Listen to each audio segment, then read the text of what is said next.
Hey, hello, and welcome to another SkyTour LiveStream. It is a wonderful night. I'm hoping it stays that way. So we have Amanda with us. Hello, Amanda. Hi, Mark. How are you? I'm fine. As you know, Amanda is the co-host of SkyTour Radio. Along with me, she tells me what to do, and I do it dutifully and listen to everything she says. You heard it here first, folks, so...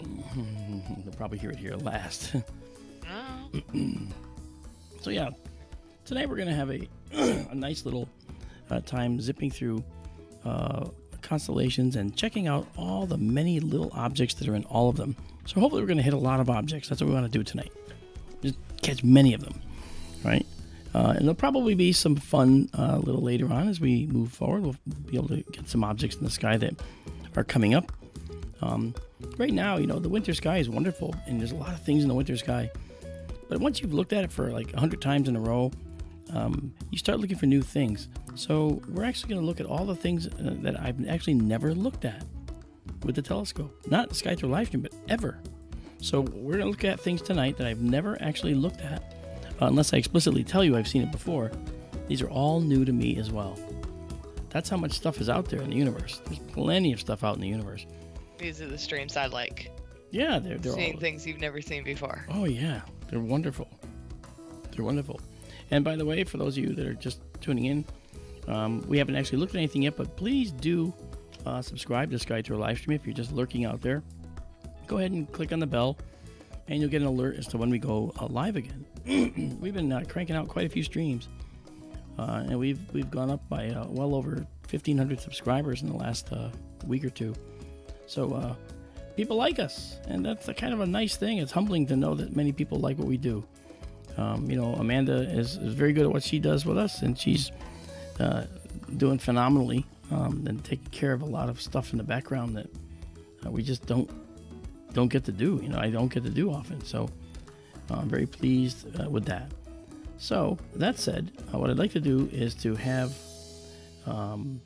Amanda take over and do everything from now on. No, I'm just kidding. Yeah, that's going to be a very different show, folks. Well, yes, I'm sure it would be. Everyone has their own ideas of what they want to do, and I'm okay with that. You know. So let's see. So tonight, I want to also pay particular attention to the chat and to the people in the chat. And if you have anything you'd like to see, make sure you let me and Amanda know, and we'll check it out. Because we have this beautiful robotic telescope out there, we might as well use it, right?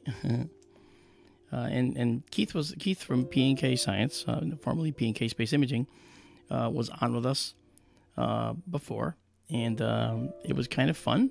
We had a good time, and we're going to continue to bring him on now and then. One thing I do want to do is make sure that I can bring up the chat so that if Amanda doesn't see something, I might. She's the primary on that. She looks at those things, and you know, I don't necessarily get to see them. Whether it's a request or a question, I try to keep up. Yeah. Exactly.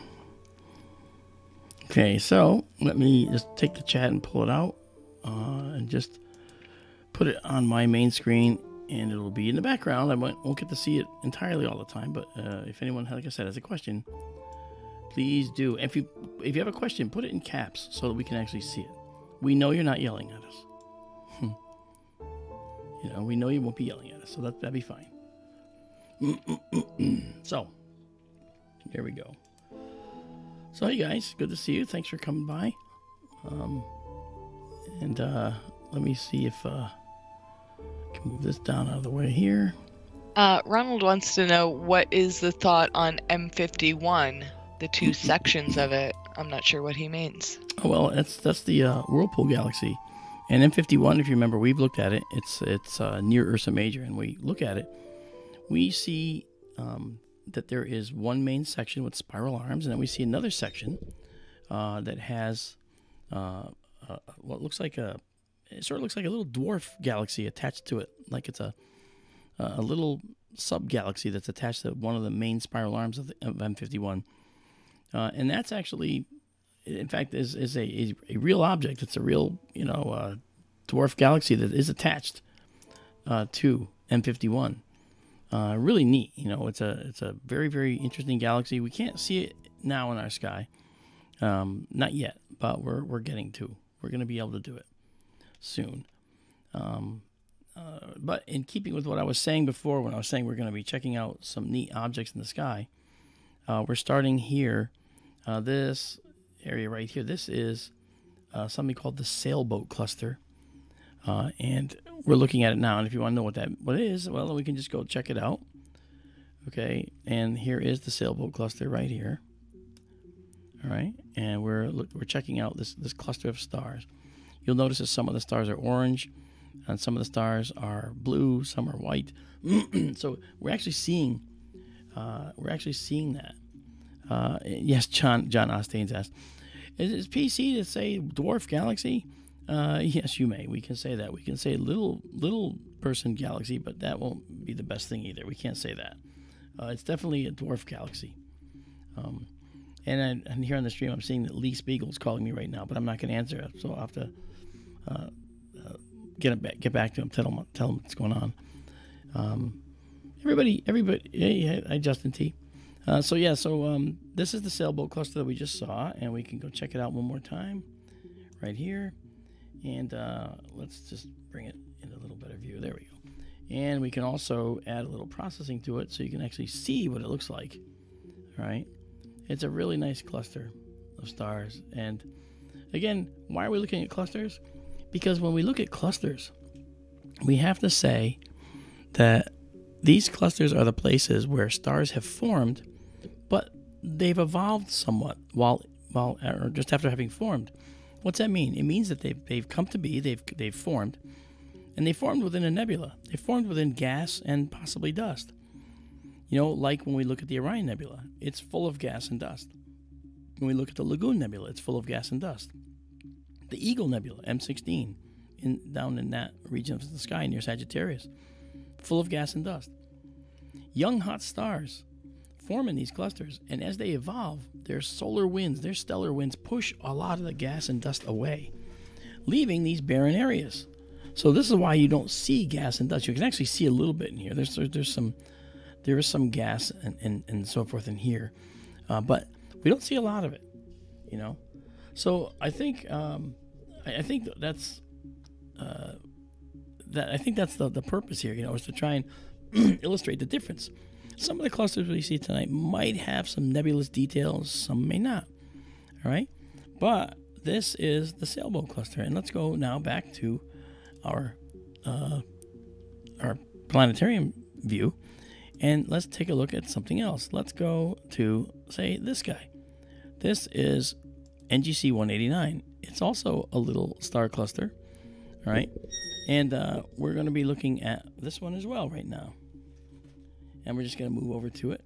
Okay, here we go. And as we get to it, okay, you won't see much happening at the moment until we actually get some of the stars coming in. We can actually see a few of the stars here. All right, and let's take a look at our telescope control system. And once again, for those just joining us, this is the telescope control system. This is camera operations here. These are dome cams. One is offline, but I can get it online before the end of the night, actually. And this is Dome Ops. This is me in the office here in the warm room office of the observatory that's allowing me to operate the telescope from in here. So I think it's pretty nice. Let's just take a beginning shot here. I'm going to drop this is the sensitivity of the camera. I'm going to drop it down to just about 20,000. And we're going to go 10 seconds, just as what we call a discovery shot, just to see what's going on. Now we're taking pictures when you see this L is not bright. If it's not bolded, we're in the middle of a photo. And when that changes, you'll see things. You might see some things flash. Okay, so here we go. This is our view now, and we can see the cluster right here. Beautiful cluster. All right, and what's funny is many of these clusters, there are so many open clusters out in space. These are called open clusters. Why? Because they're open. They're not condensed with dust. And maybe we can find a globular cluster to look at to compare it to, so you can see what I mean. But let's go and see. I want to find the nearest globular cluster to us, if we can. And it might, but again, it has to be where the dome is currently pointing, because I would have to otherwise go move it. And we have one. I don't know if we can get to the other one that I'm thinking of, because it's actually not in the best position, unfortunately. But that's okay. I don't want to lose track of things too much. But you see all these objects. We got so many objects to look at in here. What do you think, Amanda? I think we got time for all these things? I think we're starting early enough. I hope so, as long as they're all up, yeah? Yeah. The way you stream, why not? Well, that's true. I mean, sometimes I go way too fast. Sometimes I do. Well, let's see here. I want to go somewhere actually that we've been before. So this will be a one that we have been to before. And I want to do it because it really sets the stage for a lot of the things that we look at. Okay, so this is going to be this guy right here. This is called the double cluster. And it's a double cluster of stars that has occurred in the constellation of Perseus. All right, and when we look at the double cluster, we actually see that there are many different places that we could have gone and could see, but unfortunately, not too many that are going to be so beautiful as this cluster right here that's pulling into view. Luckily, the telescope knows where to go. It knows where its home is. If we go into a video mode, our 4K video mode, we can actually see the cluster materialize before our eyes as we increase the sensitivity. Look at that. Isn't that stunning? There's a live view of the sky right here. We're watching the cluster. Now, if I were to bring up the telescope control, I could actually move us around, while we're looking at it. Really beautiful sky and cluster. This double cluster was probably my favorite thing to look at when I was a kid for clusters. The favorite nebula that I had was the Orion Nebula. And that was in the winter, but in the summer, my favorite nebula was the Lagoon Nebula. And the Lagoon, of course, is down in Sagittarius, is a star-forming region powered by bright, hot O-stars, one in particular. And it really makes quite an impression on you as a little kid, But let's do 10 seconds at 20,000 here on the double cluster in the constellation of Perseus. And let's see what we get.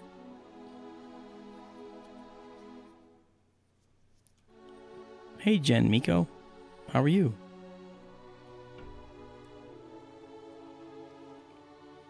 And Eric would like to know what you named your observatory. Oh, yeah, the observatory does have a formal name. And there's a story to that. It's named the John Zach Memorial Observatory. And the reason it's named that is because when I started the whole process of creating an observatory, I was doing it with my friend John. Now, John was a computer programmer, a friend of mine. I was a computer programmer, writing code. And we worked together at a place. And we became friends. He was into astronomy. He'd come over here. I'd go over there. We'd do astronomy together, go off to do astronomy expeditions. We'd actually go off and we would go on eclipse expeditions. We looked at eclipses, went to Vermont to watch a total solar eclipse one year. And he was a very generous, very good person. So when I decided I was going to do this, I needed to be able to trust someone to work with me with this kind of equipment. And he was an immediate, without question, the one to do it. So we started it. We got equipment. I said, look, if you're going to help me with equipment, I'm going to do the building, the land, and so forth for the observatory. He's like, okay, that's great. Well, years passed, and unfortunately, he ended up getting cancer, and he died. So I put the telescope away and didn't look at it for 4 years. Because I just felt terrible. He was such a good friend of our family. And then I ended up, having to go in to have my surgery and learn how to walk and talk and everything and see again and all that stuff. And I decided as part of my therapy, I'm going to finish this project and, get back to stuff, because you have to have goals. And I tried to pick up the telescope the first time, and it was like impossible. The thing weighed like, over 150 pounds. I was thinking, I can't lift this. I mean, I used to be able to lift these things, and I can't do it now. And I figured I'll never be able to do that. I just can't imagine how I could. Well, you know what? Time fools you, and over time I could, and I was able to pick it up. I was able to get it up on the mount, and I was able to put the mount in. The mount weighs 150 pounds. The building is a couple hundred pounds of materials, of plastics, the dome. So I ended up, doing that. And next thing you know, I've got this observatory in the front lawn. And so I said, you know what? This is definitely the John Zach Memorial Observatory. There's no other name that it could ever be. And so that's what it is. JZMO, John Zach Memorial Observatory. And he'll live on forever, in a sense, because he's always out there with us when we're doing SkyTour LiveStream.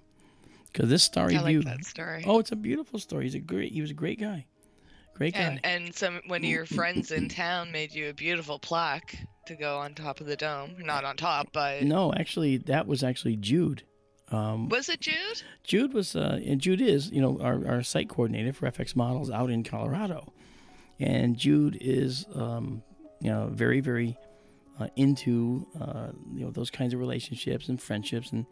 And she, when she knew that, I was going to name the observatory that, she surprised me and sent me this beautiful plate that had the name on it. It was a beautiful engraved plate with John Zach Memorial Observatory on it. It's like, wow. See, you can't, friends like that, you can't just like get off the street. She understood the meaning. And so that's why it was beautiful that she sent that. Really appreciated that. And she, to this day, we're very, very good friends. I mean, obviously, she's worked for me for many years and also had many fantastic ideas. So, things change. Our business is changing a little bit as we do less of those major giant solar systems, but do other stuff. But boy, we still, you can't forget all the people that help you, So anyway, this view is brought to you courtesy of a guy named John Zach, who none of you have ever met. And yes, a little bit from me too, obviously, but still, I think I don't need credit. I don't need adulation or anything like that. I just want to give credit to the people that were involved, who unfortunately are quiet for whatever reason. Him for reasons of not being here anymore. But I just don't think that it would be fair for me to say, yes, look at my creation. It's not my creation. I had a part in it, yes. I finished it, yes, okay. And but the bottom line is, it's a beautiful service, a beautiful, wonderful opportunity for everybody to enjoy the universe the way it ought to be. And I just think that this is the way to do it. So I want to, again, thank all of you for coming out and checking it out. So we are looking at the double cluster here in Purchase. It is a beautiful double cluster that they formed independently of each other, but they formed in the same knotty cloud of gas and dust. So they both had knots of dust and gas, and they formed within them. And then their stellar winds blew a lot of that gas away and dispersed it. And of course, star formation takes up a lot of the gas too. But some stars are hotter than others. Some are different compositions slightly, but for the most part, all the stars in this cluster are about the same age. Same here. And if you see something that indicates a star is a markedly different age than the rest of the cluster, then you got to wonder, why is it that way? We saw one of those. There was a cluster, if you remember, an open cluster in the constellation Puppis. Okay, and that constellation looked like that cluster looked like a cluster like this, and then right in here, there was a ring of blue, and that was a planetary nebula. Well, wait, a planetary nebula is a remnant of a dying star. Yes, it is. And that remnant of a dying star shouldn't be in a cluster full of young stars. No, it shouldn't. So why was it there? It was there because of a simple illusion. It was way in the foreground, near us, about 2,000 light years from us. And far, far away was this cluster, 2,000 light years beyond it. But it just happened to be superimposed over the cluster, so you saw it that way. Really neat, you know. And these are the illusions the universe presents to you. And you have to figure those out. Hey, Kathy. So, I don't know. But this is pretty. So, let's go back to our planetarium view and see if we can find another thing to look at, which is, I'm sure we can. Hello. So, let's do this. Let's pull out a little bit. And now I want to go up to this area right here and go to something called the fuzzy butterfly, which almost sounds like a I don't know, it sounds almost like a coffee like a shop. Shooter. A shooter? Yeah. A shot? Oh, I see. You mean like if you went to a bar, I'll take a fuzzy butterfly. Oh yeah, okay. Fair enough. That's funny. Okay. So now we're moving up to it and let's see what we get as we go. As we pull in, you'll see the stars are moving around. There we go.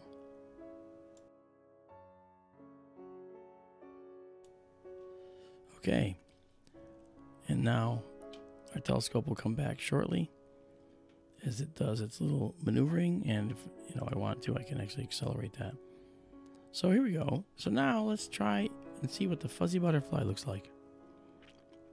I'm taking a 10-second shot at 20,000. So we're not, we're not doing a whole long exposure here. Clusters don't need them unless they're really, really far away and very, very faint. Well, there is the fuzzy butterfly, folks. Check that out. Isn't that kind of cool? That is a really neat little cluster. Okay, you'll see the dynamic image processing and dynamic noise reduction going on there. So there it is. That's the fuzzy butterfly. And it's called the fuzzy butterfly because it kind of resembles a butterfly. And because of all the stars, it sort of looks like it has a distinct outline, but it's kind of fuzzy. So that's why the fuzzy butterfly. Isn't that beautiful? It's a little cluster sitting out there just doing nothing, apparently. It's cute. Yes, it is. Yep. So, yeah, that's kind of cool. And let's see what else we got. Now we can, and once I get going, I have so much fun. And there's another cluster down here, which is called the lawnmower cluster. Want to see that? Sure. I don't even know what the lawnmower cluster is. I've never seen it before. We're going to see it for the first time together. And here we go. What was the other one called? There was like a desk and like something to do with fire. Was it a Fornax, the furnace? The furnace, yes, the furnace. Yeah, that's Fornax. That's so weird. It's like people gave up. We had such beautiful names in the beginning, and then people are like, it looks like a old furnace. Yeah, make an old furnace. How about, we also have like microscopium. That's a microscope.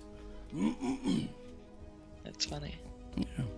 I don't remember seeing that one. We should look for that. Is that up and around? Microscopium, I'm not sure if we can see it. Oh. But we can look for it. I don't know if it's, I think it's toward the southern hemisphere. Oh. But let's do a 10-second at 20,000 here of this little cluster and check it out. And by the way, for those interested last night, if you were with us, I took a lot of pictures of the Casper the Friendly Ghost Nebula. And today I stacked them and processed them. And it's a gorgeous nebula. So I'm going to upload that to SkyTour LiveStream later tonight after we stop. And you'll get to see it. And of course, anything we do tonight, we will also upload. If you're interested in these clusters, let me know, because I can also upload these clusters as well. I think you might enjoy those. So yeah, here it is. This is a cool little cluster. I've never seen this before. Why it has that name, I just don't know. No, the lawnmower. What one is this? The lawnmower. The lawnmower? Yeah. I'm not sure why it's called the lawnmower. But if you check it out, look at it. It looks like a vacuum. If I'm looking at the right thing. Oh, well, is this a handle? And is this supposed to be like the grass clippings being thrown up in the air? Oh, it's way big. Never mind. Oh, I see what you mean. Well, maybe. I don't know. Okay. If that long handle, it's like a push mower. Maybe. We're guessing, folks, because we don't know, because I don't have any idea about that type of culture, you know. What do you guys think? Do you see a lawnmower? Well, Daryl's saying it was named during the Industrial Revolution. No, I think that's when I was mentioning the desk and the furnace and stuff for an axe. You sure? I think so. Yeah. All right. Well, it could be right. See, here's the thing, you know, and you're not going to find astronomers who can tell you all about mythology and so forth, because it's nothing that we end up focusing on. We focus on the science a lot of the times, and we leave the culture out. And as Amanda has so rightly pointed out, that's kind of a mistake, isn't it? Because we lose a lot of the meaning of the sky and what it's meant to us as humans over the centuries and millennia. And this is something that would actually, I think, be beneficial to actually be taught. You know, I've kind of done an about face on it. You know, so maybe it means for SkyTour Radio we'll pay some attention to it more than we have. I know that would make you happy, Amanda, but you know, maybe it's a good thing. Maybe it's a good thing. I like mythology. I know you do. I know you do. Let's back out of here a little bit, and I want to go to this cluster here. This is one I've heard of, and I haven't gone to it yet. This one is called the Yin Yang cluster, and I think this will be. I mean, it's somewhat interesting to think about why this cluster would be called the Yin Yang.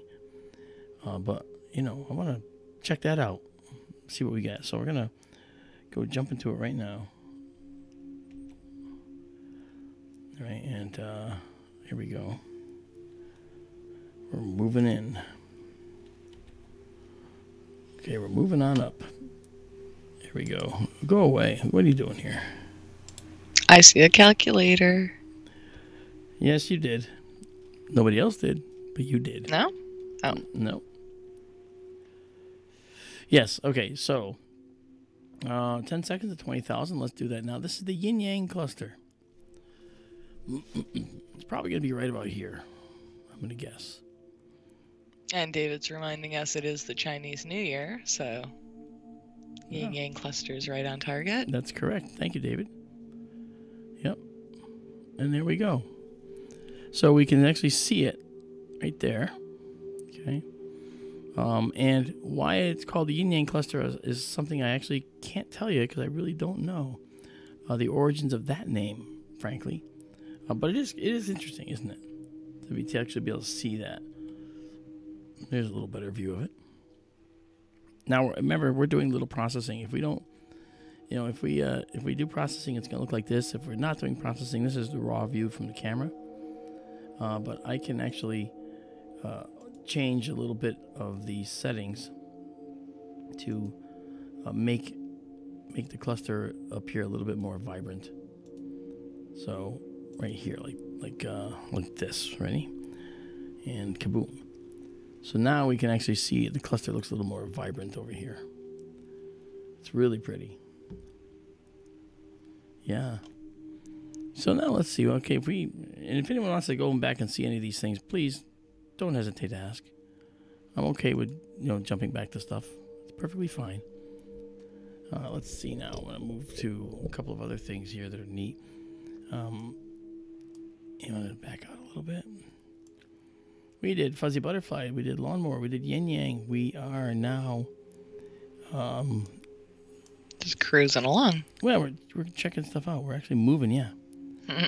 And now we can do, let's see, NGC 559, which I don't think we did yet. So we'll. Sounds like one of the first ones that was found. Such a small number. Actually, that's interesting because NGC is the new general catalog is what those refer to, obviously. And the new general catalog entries, their naming was done in somewhat of an order, but you got to remember that the NGCs also are above and below the celestial equator too. So we have NGCs all over the place. So they might have found some down in the southern hemisphere that are different from the ones they found up here, but it's still it's still pretty interesting. It's the naming is remarkably consistent, which is amazing. I have a great set of charts for all the NGCs, and they're just beautiful. All right, so now let's do 10 seconds here.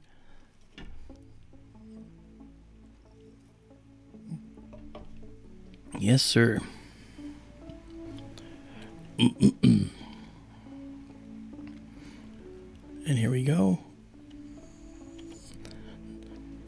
Now, there's a cool cluster, isn't it? Check that out. Isn't it cool, the nature of these clusters? It's amazing how they look. Look at that. You have this, you can clearly see this circular area here. Okay, now, what is that? Well, that circular area is an area that just happens to be a void, you know, and there might have been gas there. There might be gas there now. Maybe it's obscuring other stars. We'd have to look at this cluster in ultra detail for long exposures to see. But it's just beautiful, you know, just stunning. Absolutely stunning. Now we're going to come back to this and just zip around some more. So we'll settle in on some things and have some conversations in a little bit, I'm sure. And let me just back out a bit to make sure I see rad. Good, that's good. So I know we're there, and now we're going to do NGC 609 because we're nearby. Let's do it. And these ones don't have fancy names? No. NGC 609. You know, when you have thousands of clusters, you can't think of fancy names for all of them, you know? Well, right? Am I right? I don't know. Maybe not, but hey, it's fun either way. While I'm here, while we're waiting, I just want to say hi to Cypher 2, Cosmic Lettuce, Daryl, of course, Dave Schmidt, thanks for coming along, Ronald from ERT Radio, who just came off a show a little while ago. With Richard Saraday. Check that out in the archives. Yep. James Dugan, Down Under, John Ostains, Kathy, we have Rockstar, and William King. Welcome, guys. Welcome to the stream. It's great to have you out with us tonight. I feel like we're just laying out on the beach looking up at the stars. Just a few $1,000s worth of equipment to look at the stars, but hey, but either way, you know, we're still looking at the stars. And we're doing it automatically, which is the best way. David wants to know the map that you show and focus on before going to the object itself. How was that put together? He'd like a lesson on how it was collaged together. He's talking about this map? The star map here, David? Probably. Okay, this is a free product that you can download on the web. It's called Stellarium. You can get it to look exactly like you see here. I just happen to integrate it into my telescope system. In fact, my telescopes can be controlled by it. It has telescope control, and so... but if you just want to go zipping through the universe and check things out, this is how you can do it. You can grab this thing and view stuff, and it goes down to very faint stars. Okay, and you'll notice the sky is moving. It's dynamic. It's changing as the Earth's rotating. Very, very cool stuff. You know? So now, let's see here. If we actually... go back to what we just took a picture of. We're going to come to this too. This is where I want to go as well. Okay, and that's going to be a little planetary nebula. We're going to see that shortly. But beforehand, let's go back to what we took a picture of. Now here, you'll say, well, wait, where is there something? Is this a cluster? Are these clusters here? No, the cluster is this very faint thing right here. See it? Mm-hmm. That's wild. That is actually kind of far away. So when we look at it, we're seeing it in this particular at this particular location. It formed far, far away, and the stars formed, and they were close to each other. And we can actually, sometimes the size of the cluster can tell us a few things too. Clearly, this one is farther away, and the reason is because of the fact that when we look at its data, we can actually see. I got to see if its data is. In Stellarium is actually accurate. That's what I want to do. Yeah, it says it's almost 10,000 light years away. So yeah, it's pretty accurate. So 10,000 light years is distant for an open cluster, and you can see that the stars are almost lost in the background. Isn't that crazy? Very cool. Very cool. Yeah. Yes, indeed. All right, so now let's go here.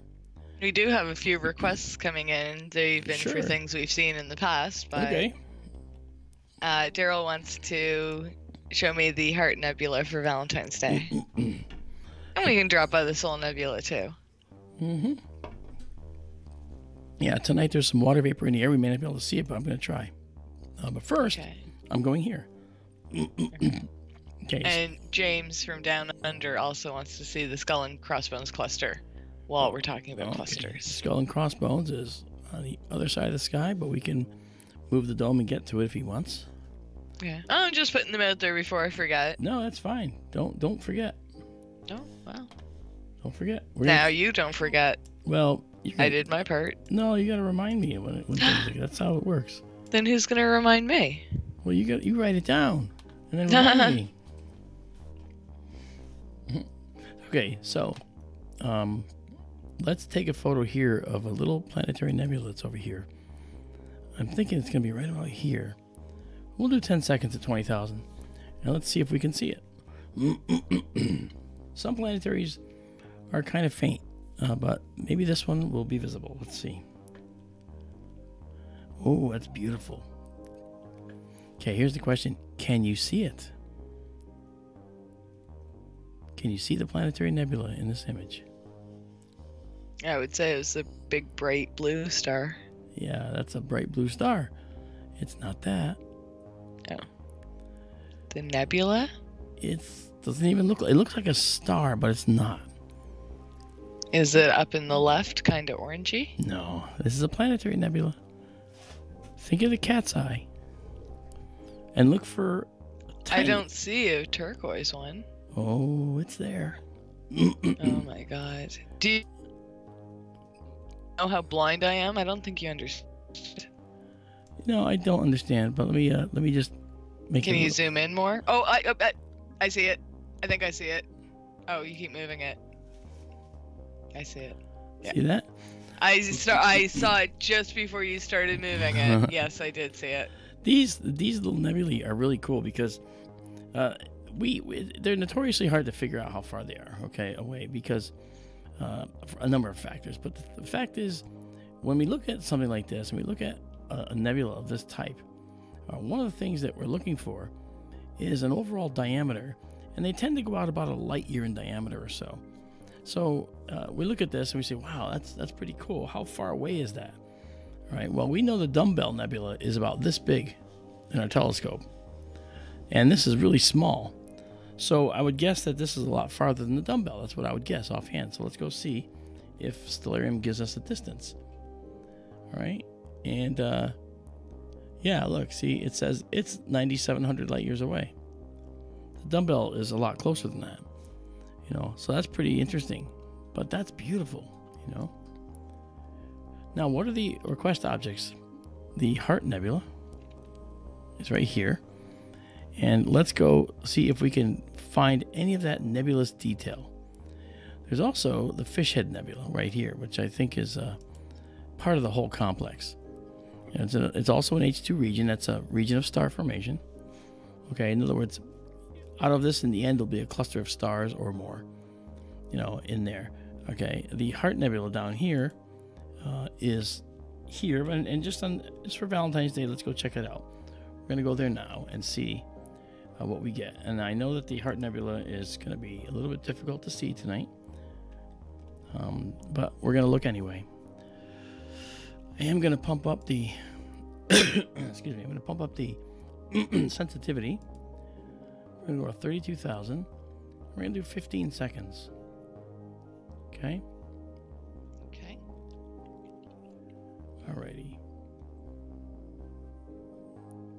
And off we go.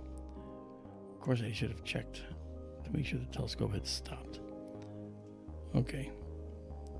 If this one doesn't look good, we shall do another one. But this is what we do. This is how we do it, Bing.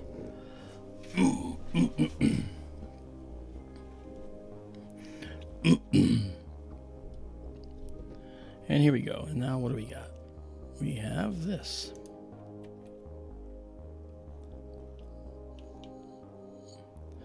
Oh yeah, we can see it down here. Look at that.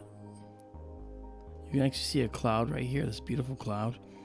This would actually look very nice processed. And I think we should actually do a process tonight. We should actually do that.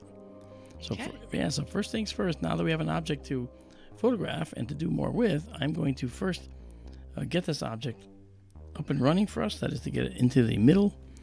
And then I'm going to do some photos. We got the right settings. That's the other thing. You have to get the right settings. Okay, so we'll do one more shot here, 15 seconds at 32,000, to make sure that we like where we are.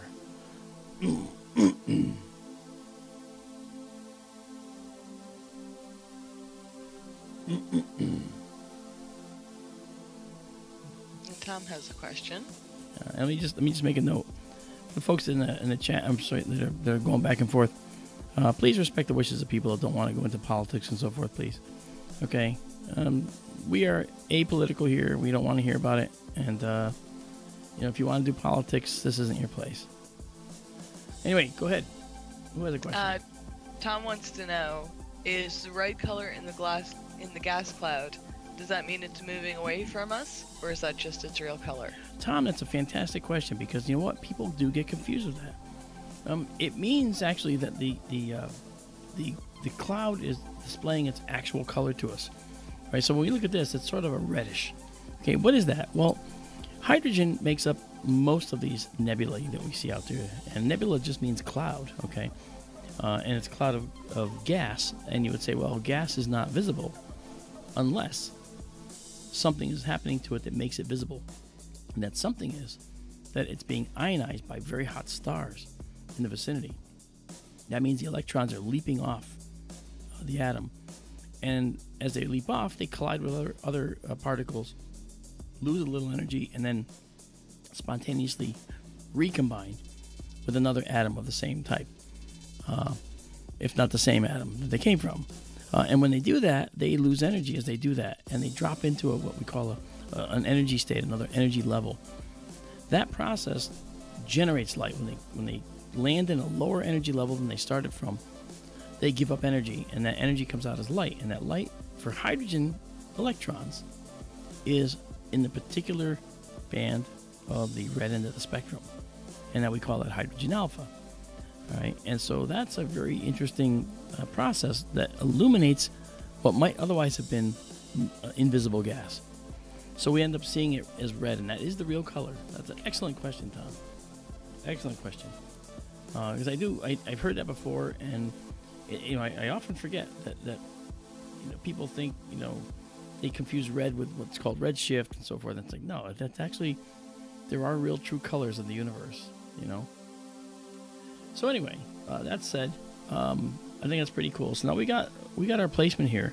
So what I'm going to do is I'm going to go back, and I am going to take a few pictures of this.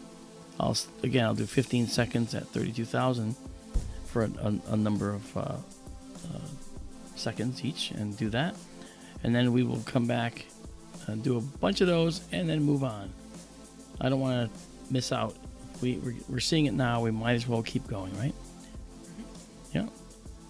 Now, and besides, it's with Valentine's Day coming up, it probably makes good sense to do this.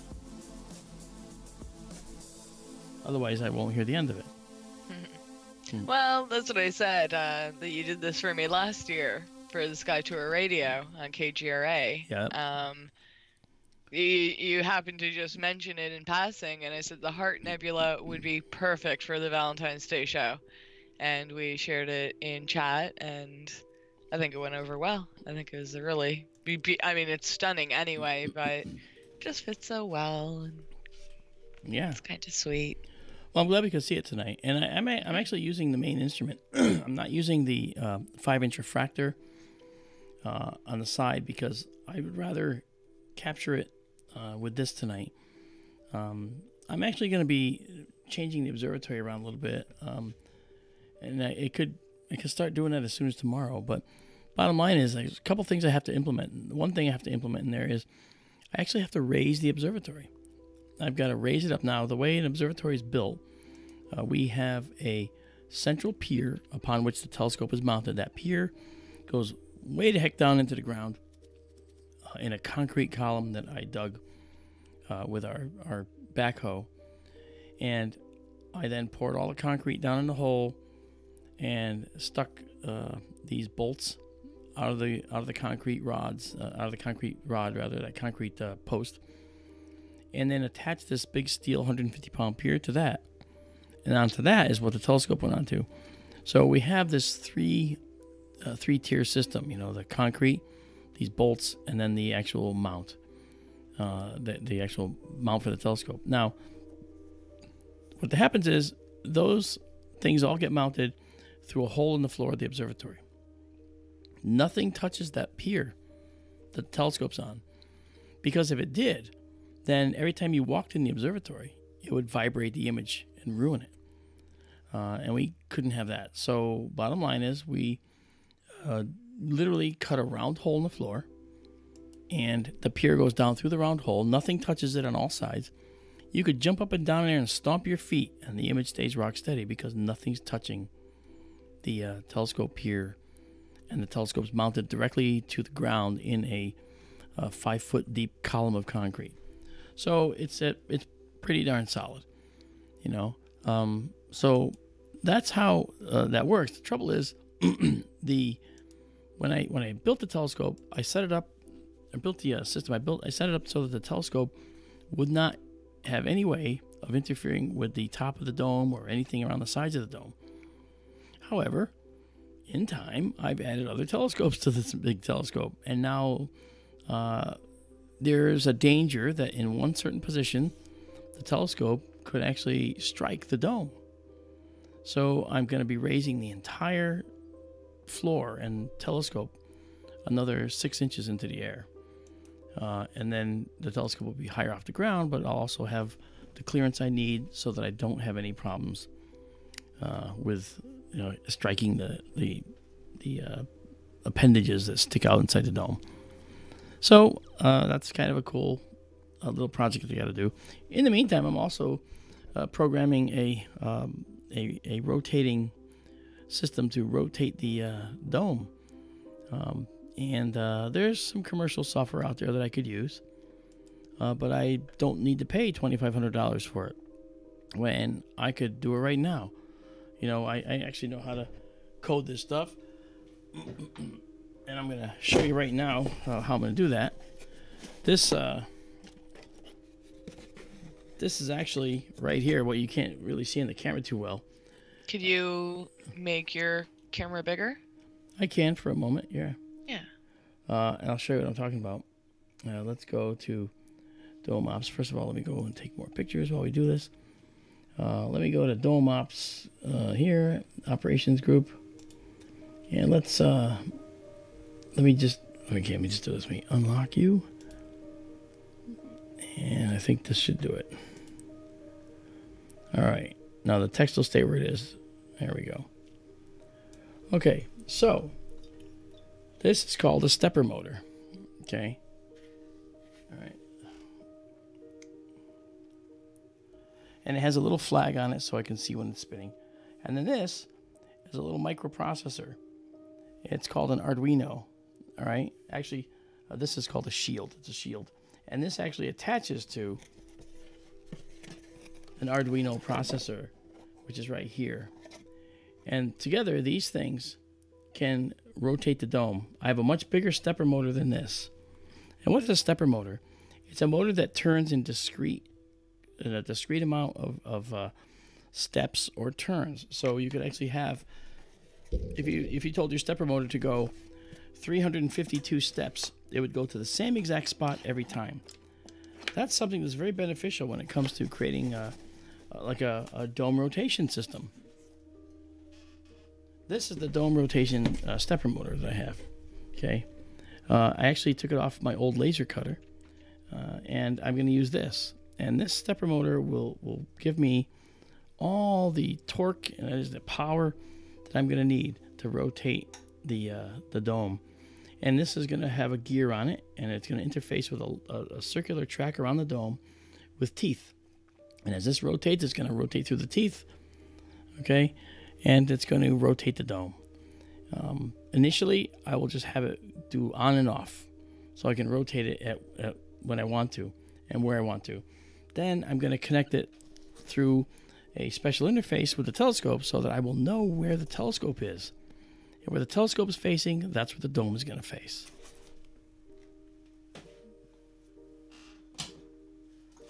So I've got several motors to try that with, and several motors to play with that with, and that'll actually be kind of interesting. It'll be a very nice little. System when it's done. Okay, and I got to go back and take a couple more. So how are we doing out there? Anybody have any questions, or shall I continue to take my pictures? Oh, continue. Nothing coming up yet, but I'm keeping an eye on it. Alrighty. Is the music just a fine volume? It's not too loud, not too soft, right? I'll let you know if anyone comments on it. Okay. It's quiet on my end, but I found it a little loud yesterday. Okay, yeah. Stream yesterday, but It was.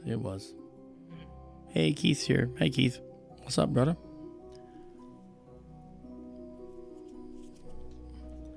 We're just taking pictures of the Heart Nebula.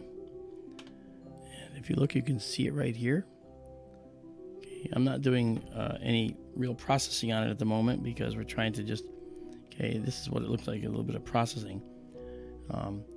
But it's going to stand out a lot more because it's really extensive. It goes all the way through here and around here. It's massive. It actually it's bigger than this field. But I don't know that we'll be able to see that. I'm just trying to capture it now because, frankly, it's the only thing we're going to be able to see of any merit in the next little while, actually, until we have some more stuff come up. We do have, of course, the other side of the sky. We have Orion and everything. Oh, and you may notice that Skype isn't cutting out, correct? I mean, I had a problem where Skype was cutting out all the time, even on our radio show. And we couldn't figure out why. Hey, look at that. There's a satellite. Let me show why you. was it? You know what? I'll let Keith tell you. Oh. Yeah, there's a satellite, see? Yeah, nice. Yeah, nice satellite going through the Heart Nebula. Yeah. And I gotta look at this too. That looks like a funny little line, doesn't it? Yeah, is that one too? No, that belongs here. Or does it? Wait.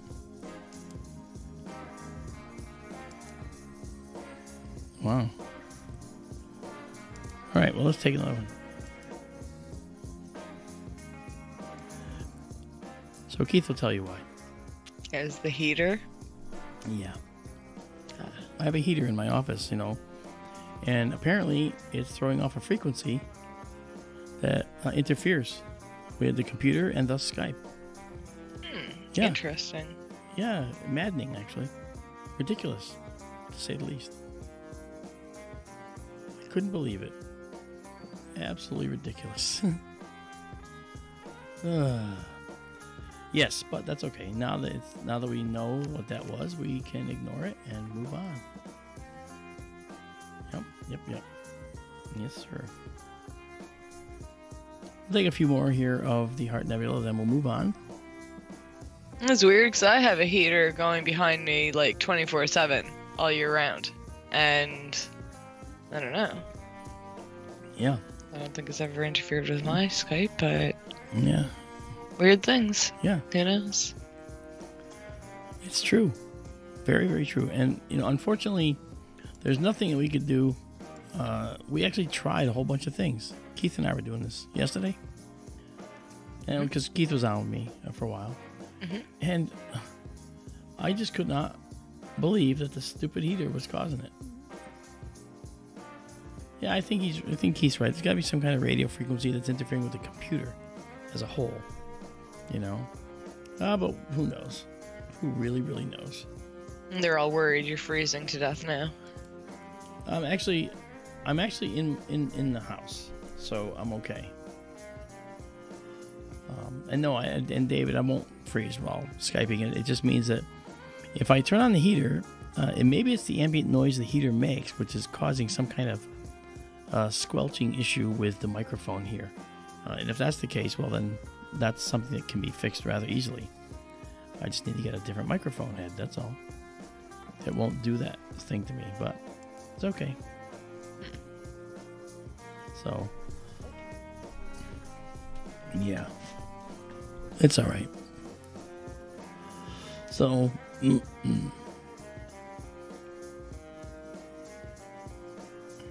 well, yeah, Daryl, I need a tinfoil hat. You know, I need a hole in my head too, Daryl. That's funny. Have you seen the movie Gravity? Yes, that's the one with Sandra Bullock? Yes. John wants to know, could those satellite issues in the movie Gravity actually happen? And I saw the movie a long time ago, but I'm not exactly sure what satellite issues happen in the movie. I can't remember, sorry. Do you? Wasn't there a collision with a satellite? Was that what happened? Well, you can actually just look up, and Google's your friend, look that up. I can't do it right now. I mean, I've got 9 different processes running to do the stream. But if you can just look that up and say, look up plot of movie Gravity, and then you can read it and see. I do remember that the space station was like totally destroyed.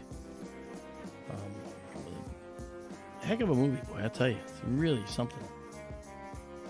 He says the collision caused a cascade of space junk. Oh, that's right. And then it headed for the station, which then it obliterated the station, I think, if I recall. Yeah. Could that actually happen? Could it happen? Well, I can't say no. I mean, collectively, we have about over 1 million pieces of space junk up there, literally. And that counts nuts and bolts and all kinds of things. But believe it or not, I don't know if you're aware of this, but every nut and bolt is tracked.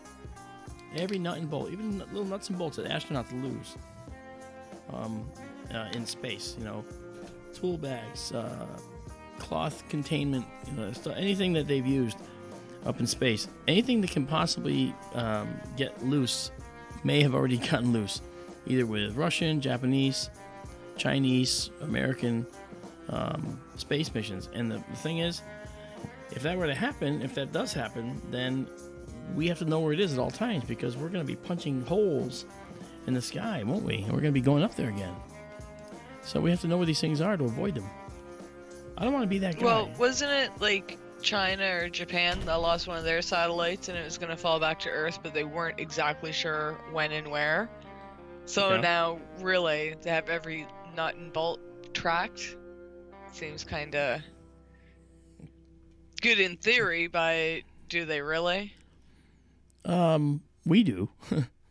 Yes, we do. By we, you mean Americans? Yes. Yeah. Yes, not Canadians. I bet we have all our stuff tracked too. You don't have a space program. Well, you have space agency. You have a space industries that serve other space programs, mostly ours. And you're welcome. Yeah, I know. And the ESA, Canadarm. Come on, Canadarm. Remember we did Canadarm. Yes, I know. Remember, we did one of our first SkyTour radios. It was Canadarm. That was probably the Canada Day special. It was, actually. I think the first was actually on a Sunday. I can't remember now, but I think it worked out that. Yep. See, we put thought into our shows. Yeah. We're topical. Yep.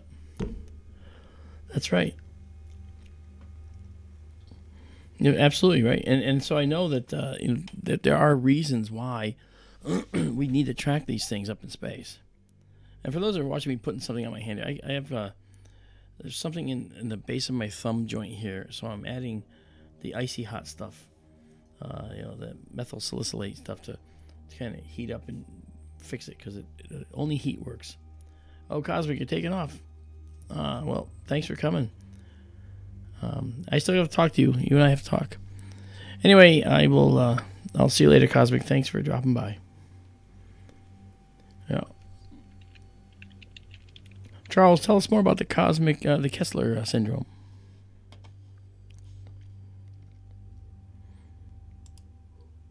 Okay. So we're going to keep doing this here. And moving forward.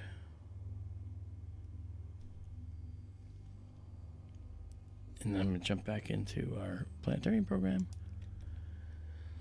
Yeah, because we're now here in the Heart Nebula. And I think we're actually seeing this guy right now. So that's kind of interesting. But you see how big it is? The Heart Nebula is massive. It's really, really massive. Yeah, see, this is the image I like seeing better. The big image with all the red in it, not the little... Yeah. Well, Is the red going to appear when you stack all these raw images, or...? Yes. It's going to be there. Okay. Yeah, because it was with the other one, if you remember. And in fact, you saw me, the picture I took was of this particular element of the Heart Nebula, that's the upper right side of it. And then we had enough of it in the view that it seemed to be just everywhere. It was really quite astonishing. And, you know, I got to say, there's times in SkyTour LiveStream where I see things in the sky for the first time. And I am just astonished by some of the clarity sometimes. Absolutely beautiful stuff. You know?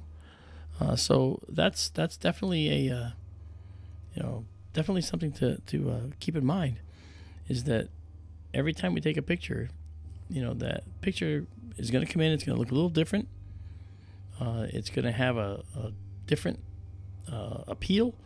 It might have different coloration. It might have something that's a little bit differently, might look a little different, and that's okay, because the programs are designed to just capture raw data, and when they capture raw data, we expect to see that we're going to get these objects in here, and I'm actually seeing that we're getting an error here, so I have to close this program and have it restart. Please it's okay. stand by. No, it's okay. It'll be back in a sec. Exactly. See, it just comes right back. Wonderful. Yep. I like robust programs. Mm-hmm. Yeah. And you can see the noise getting reduced as we go here. Mm-hmm. That's very important. Yeah. Okay, so that gives us enough to play with, maybe. And, maybe I'll just do one more of those and confirm that our viewer is working correctly.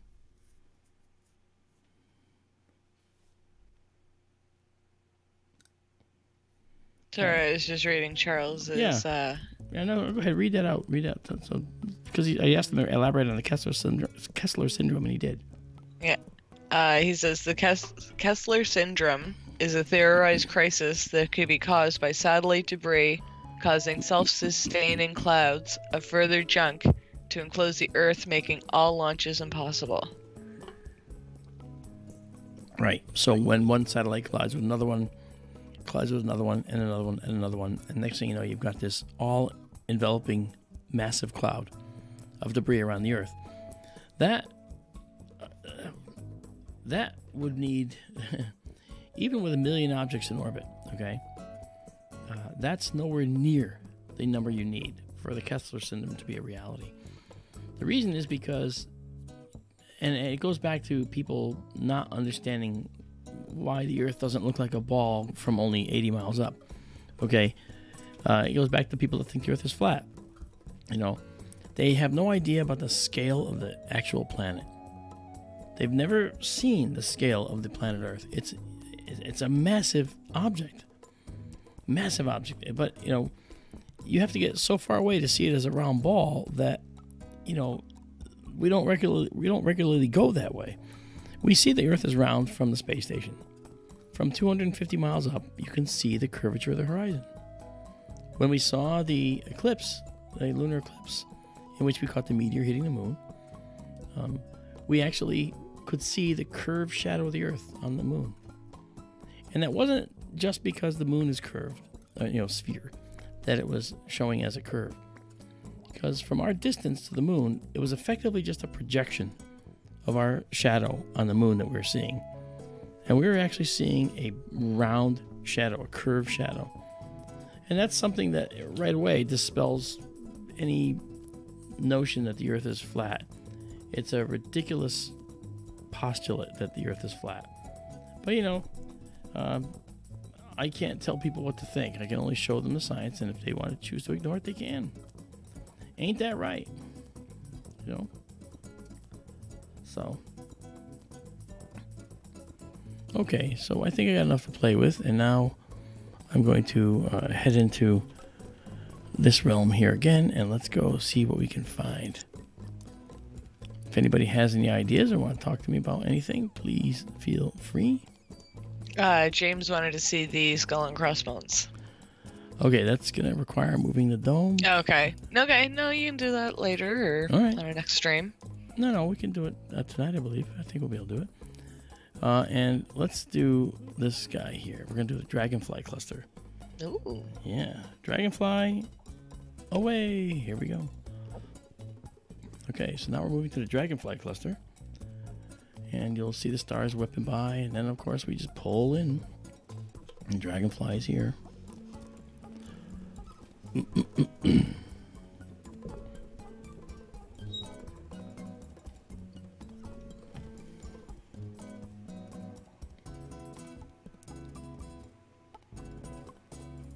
Okay.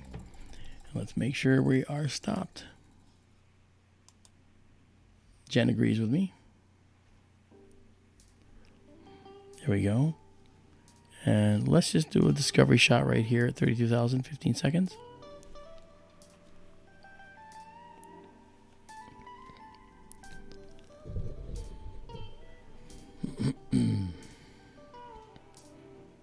I believe we're looking here, actually. But we'll see. Just a minute. Yeah. And you can see, and why is it called dragonfly? Well, anybody's guess, but maybe because of its spindly nature, possibly. I'm not sure. Don't know. It's not a very good photo. I gotta actually take a different photo because it's had some motion artifacts in there from movement of the telescope. We're getting some wind out there. I know I am because I've seen and felt it. I am going to get the sound activated out there again. Just for Jenny. Just for Jen. Yeah, she likes the sound. Actually, the sound's very helpful to me because then I can hear what it's doing. And the sound the telescope makes tells you if it's in distress or not. So it's very important to get sound out there because otherwise you're flying blind.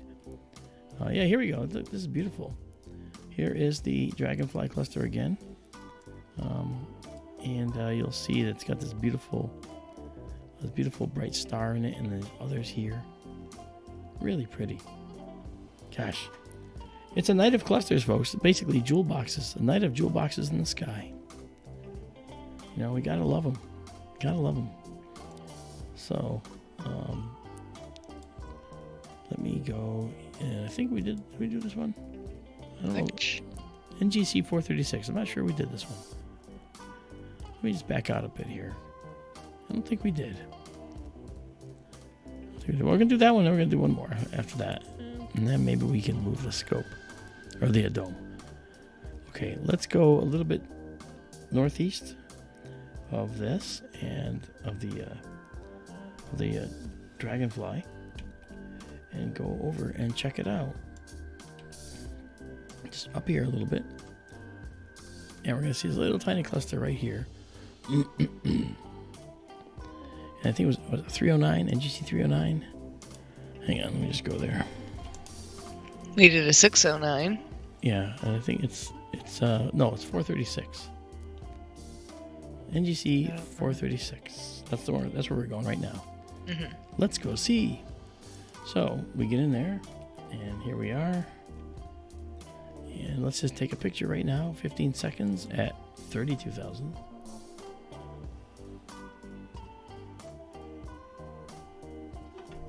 Oh, Charles, you missed the sound too? Oh, man. I'm gonna have to add the oh, look at that. That's beautiful. Gonna have to add that sound back in sooner than later, I guess. Yeah, so here you go. So this is a beautiful little cluster in here, and we can see it. Let me do this first. Yeah, look at that. That's really pretty. Yeah, see?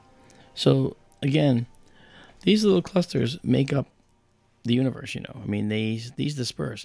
All these other stars you see here, they were born in clusters too, and they dispersed over time.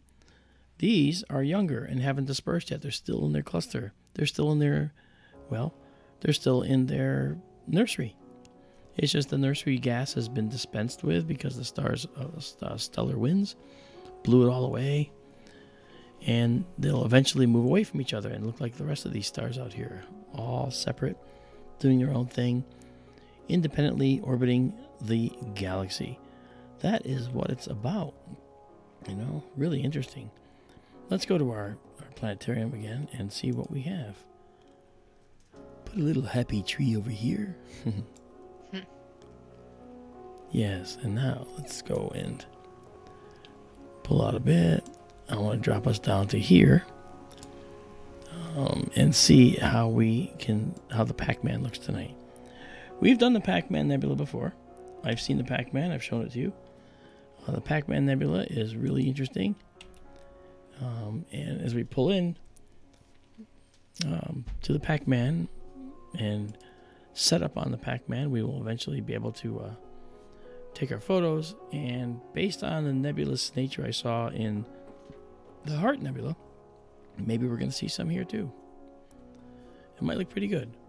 So let's go and actually check it out. Let's do 15 seconds at 32,000 and see what we get. Now the Pac-Man Nebula is an interesting nebula. I mean, it's definitely an emission nebula, and it's got all the hallmarks of stellar nursery written all over it. Okay.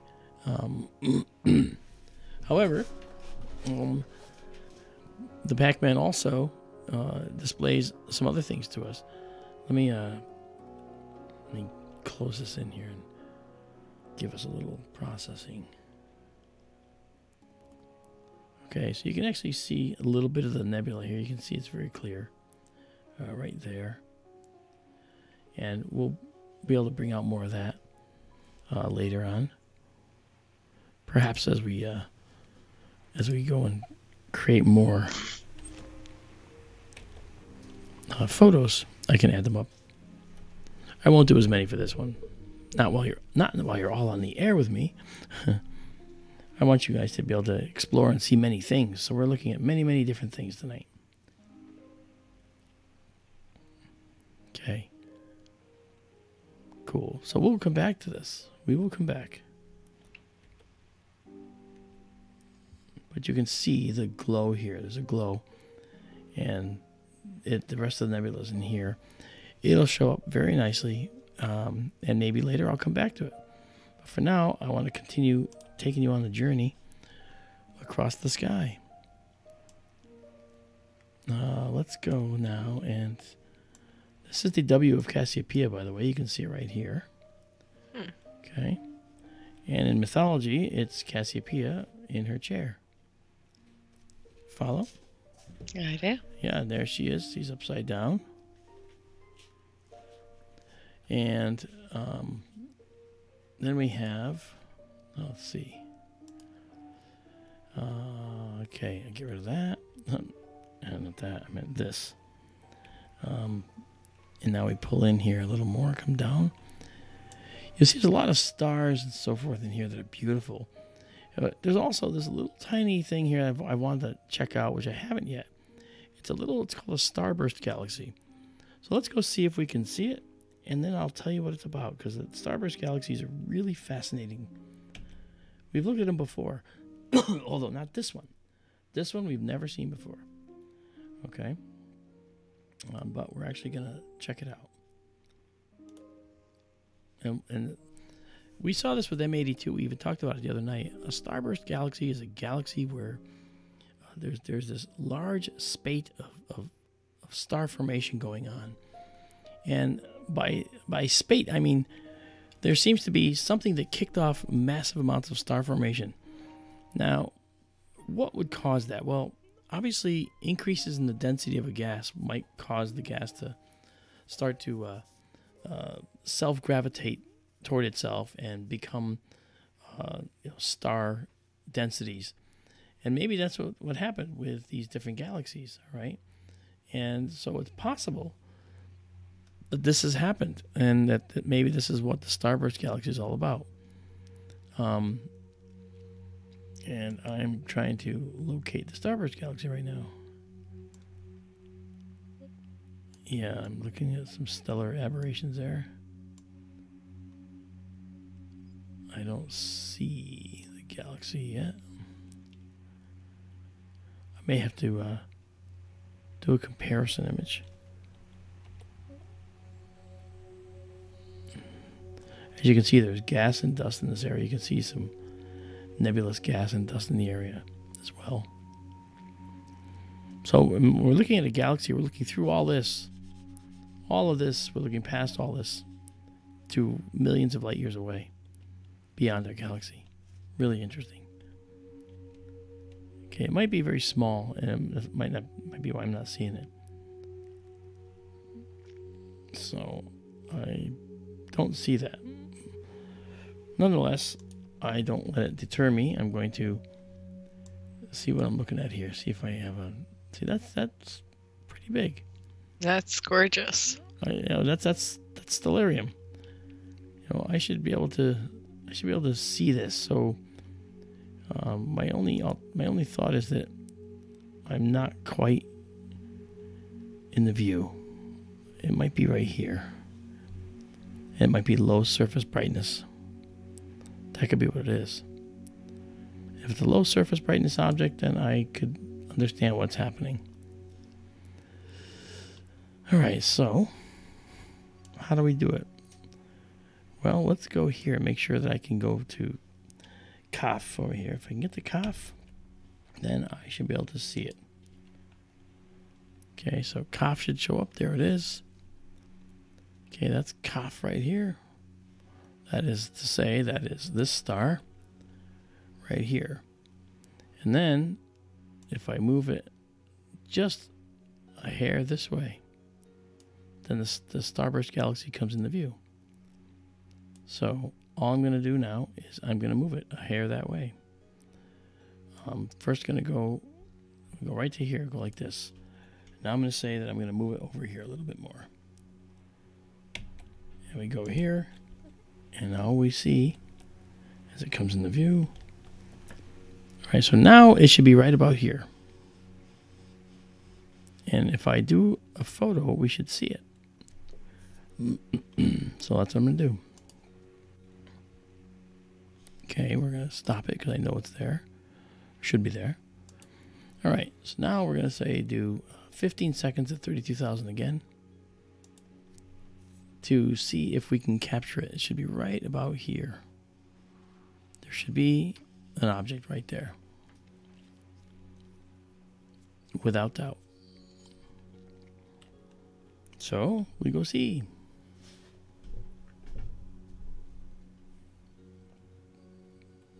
Oh yeah, there it is. Wow. And it is indeed a low surface brightness object, but I'll show you right now.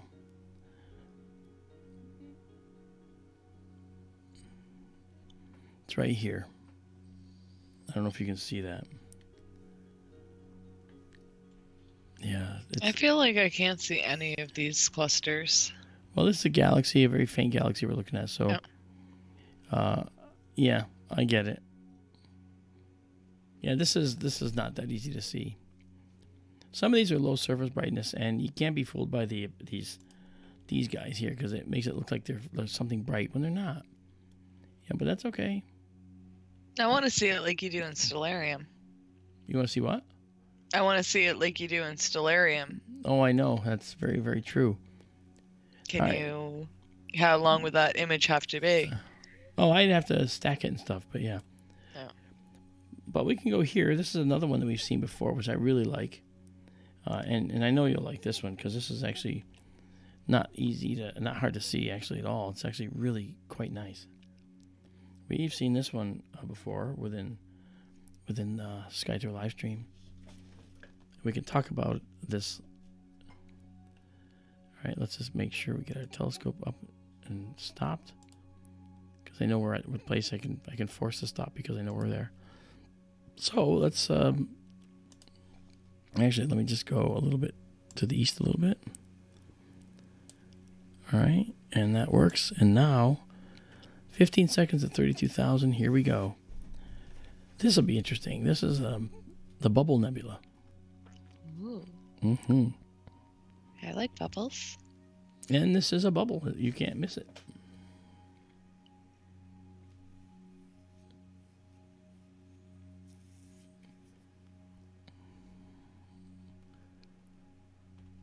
Oh, it was moving a little bit, so I'm going to have to do it again. You missed it. What do you mean I missed it? No, you were saying you can't miss it. And then when it moved, oh yeah, kind of missed it. That was a joke. Never mind. Yeah, I gotta let me redo this one.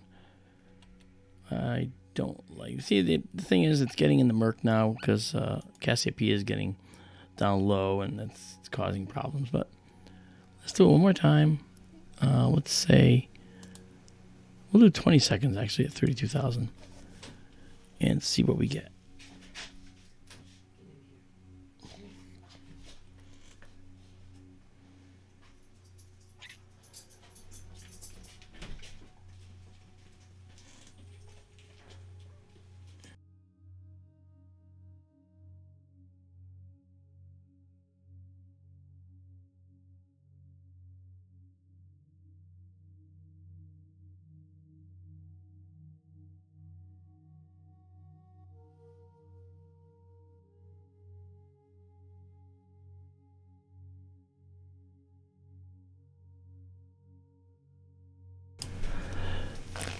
Sorry, I had to pause. I have a dog that snuck medication off the counter and she shouldn't have had.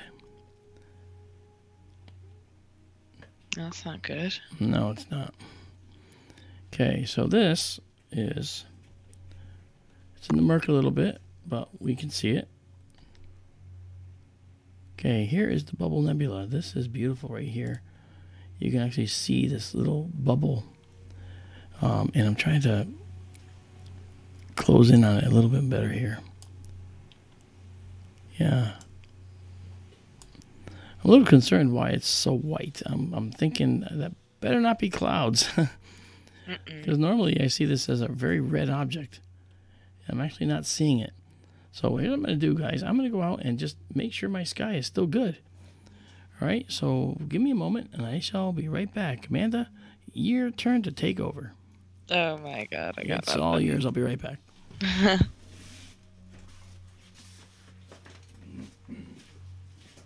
So, while he does that, let's do something else. What do you guys think of the images he's been showing us tonight? It's been a lot of stuff that we haven't seen before, a lot of odd names.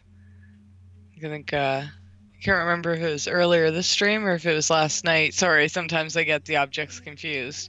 We saw the Hamburger Nebula, and today we saw the Lawnmower Nebula, or not Nebula, cluster.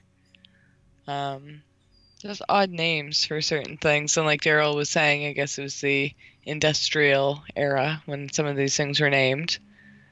I like the more, I don't know, the ones with mythology behind it, not just random objects, but that's just me.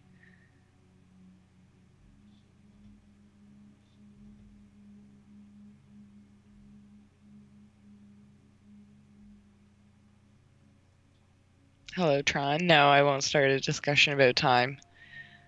And hello to Laura. Getting some... That's what I'll do. Let's see if the participant list works in the pop-up. Okay, I only see a few names, and I know there's a lot more of you guys out there, so If you want a shout out, start typing now. So far on the list, I see Dapple Ben, hello, our good friend Daryl, David out in Thailand, Jenny, Laura, who just said hello, Tim. We have Tom Jensen, who does beautiful work on tea toys and models. And we have Tron. Now, I know there's more of you out there than that. Okay, I see Keith is still around, Ronald is still around, Dee is still here. Let me refresh, see if that made a difference. No, see, sometimes the refresh option doesn't work, so you gotta be a chatter if you want to shout out. Let's see. Yeah, see, it says 42 watching. And that wasn't 42 names I just read. But if you're shy, that's okay. If you're just here for the images, that's fine. Oh, Charles is still here. Hello to Star. Yeah, I see lots of people. You can be shy, just enjoy the images, enjoy the information. But remember, I'm also Danny Fan 1 in there. So if there is a question you have for Mark, if there's an object that you want to see, just drop it in chat. You don't have to stay long. Just say, is such and such up, or I was wondering about whatever, and we'll do our best to get you the answers. Oh, I see a mouse going by the screen. I think Mark's back. Oh yes, no, I'm here. I was just letting you finish that point. I don't have clouds, but we are looking way low in the murkiness, which is why this isn't showing up nearly as bright as it typically does. So that's why we're seeing it like this. And what is murk compared to just clouds? Why is murk an issue? What does that mean?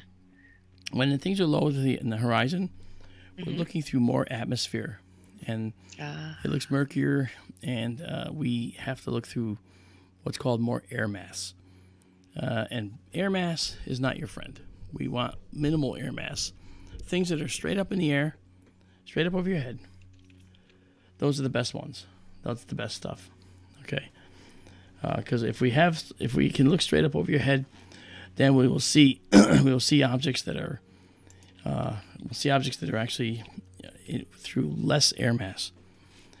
Right now we don't have that. We actually are looking through a lot of air mass right now, but we're still able to see a few things.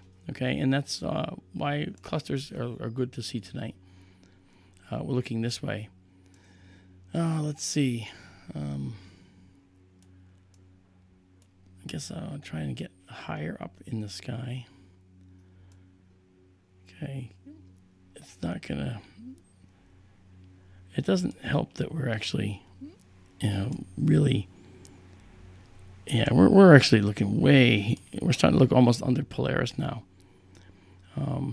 But we're not going to be able to see it. Let's see. Now, we've done this one before. We talked about this one.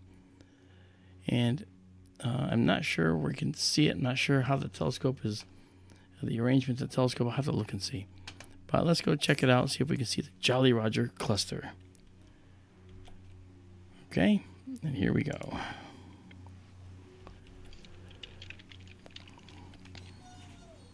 So far, so good. And do you know, is Aquila up? No, that's a summer constellation. Oh, sorry, Cindy. Oh, Cindy was asking for that?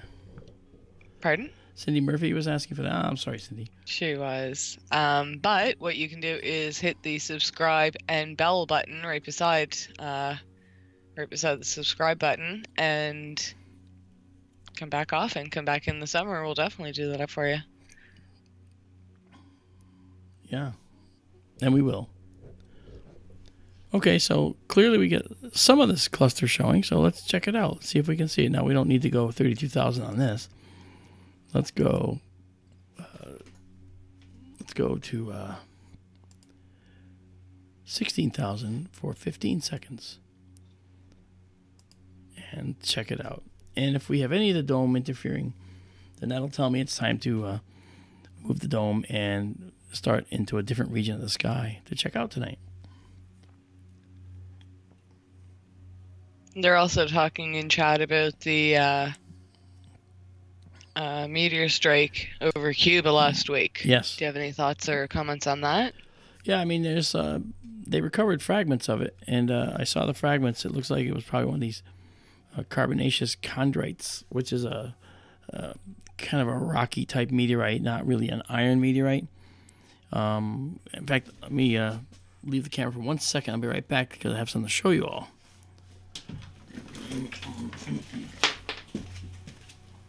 Ooh, a surprise? Who doesn't love a surprise? I wonder what he's going to show us. Kerplunk. Did you hear how hard he hits? Do you know what it was? What? Do you know what it was I'm showing them? No. Okay, I'll show you. So basically... I heard a loud crash when he sat down, though. Yeah. Is that a sturdy chair you have? Yes, that wasn't what you heard. You heard me just putting this down. Oh. This. Okay, this is a 1,000 gram iron meteorite that was recovered from a fall in Argentina. All right, and I've got it. It's a beautiful meteorite, and it's really heavy. You know, it's 1,000 grams. You know, actually 1,700 grams. What am I saying? That when I weighed it, so that's what you heard. You know, big heavy thing. So you know, the meteorites can really be quite large, and have. No, don't go down that small. Well, I was just trying to give folks more room to see. I know, but see what I mean? We want to see what you're up to too. We're nosy. Well, I am. I'm nosy. Yes. That's okay.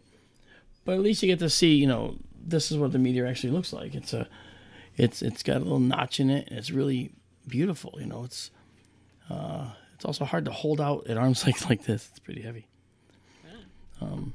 Yeah. And meteors, if you're a collector of meteors, then you'll find that you're gonna come up against some real rare ones. Iron meteorites, like mine is an iron, are not really that rare, and not worth as much as some of the others. But this guy probably is worth about $1,000. If you had to sell in the open market, you'd get $1,000 for this guy every day of the week, based on its weight. And I'd be careful. I'm not sure what the market is now. That fluctuates.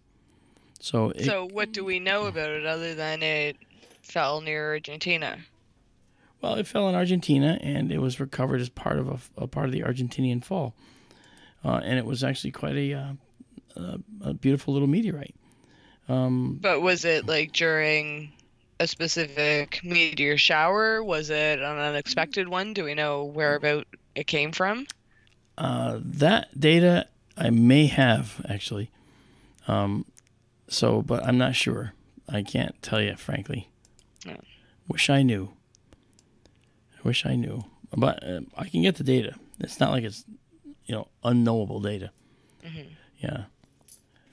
I'm moving us south of the Jolly Roger cluster that we just saw to this object here, which I think is really cool. And we're going to see it coming into view. Should be right about here, actually. And as the telescope makes its final maneuver. Okay, we're looking for, there we go, 15 seconds at 16,000. Let's see what we get. We should see it right around here.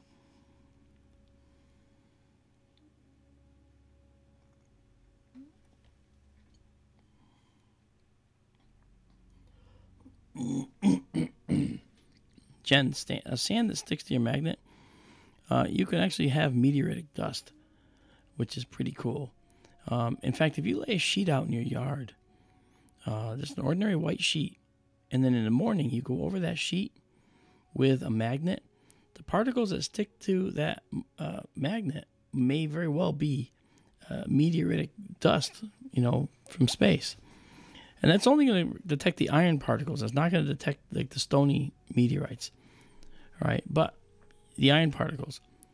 So this is our little object here. Check this out. This is the Camel's Eye Nebula. And if you look, you can see this is what these planetary nebulae look like. Isn't that wild? Look at that. I like that. Isn't it gorgeous? It's cat's eye with style because you can actually see all kinds of detail in there. And you can see the central star. You know?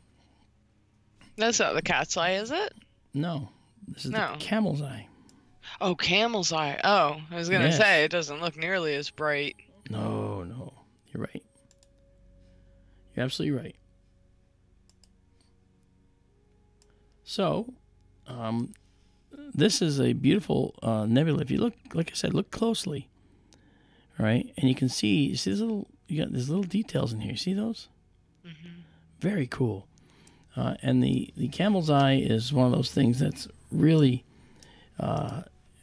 it's just a ball to look at. That's a little joke, a little astronomy joke. It's a ball. It's a ball to look at. Get it? Yes. Yeah, hilarious. Yeah. Okay. Sorry. Not so. No, I like good. this one. Why haven't we seen this one before? This one's a really cool one. Yeah, it is. It's very cool, but we haven't seen it because I haven't shown it to you. You know. Why haven't you shown it? I don't know. I'm looking at things I haven't seen before. There's many objects in the night sky, but the camel's eye is beautiful. Let's just go to the data and see what we can find out about it.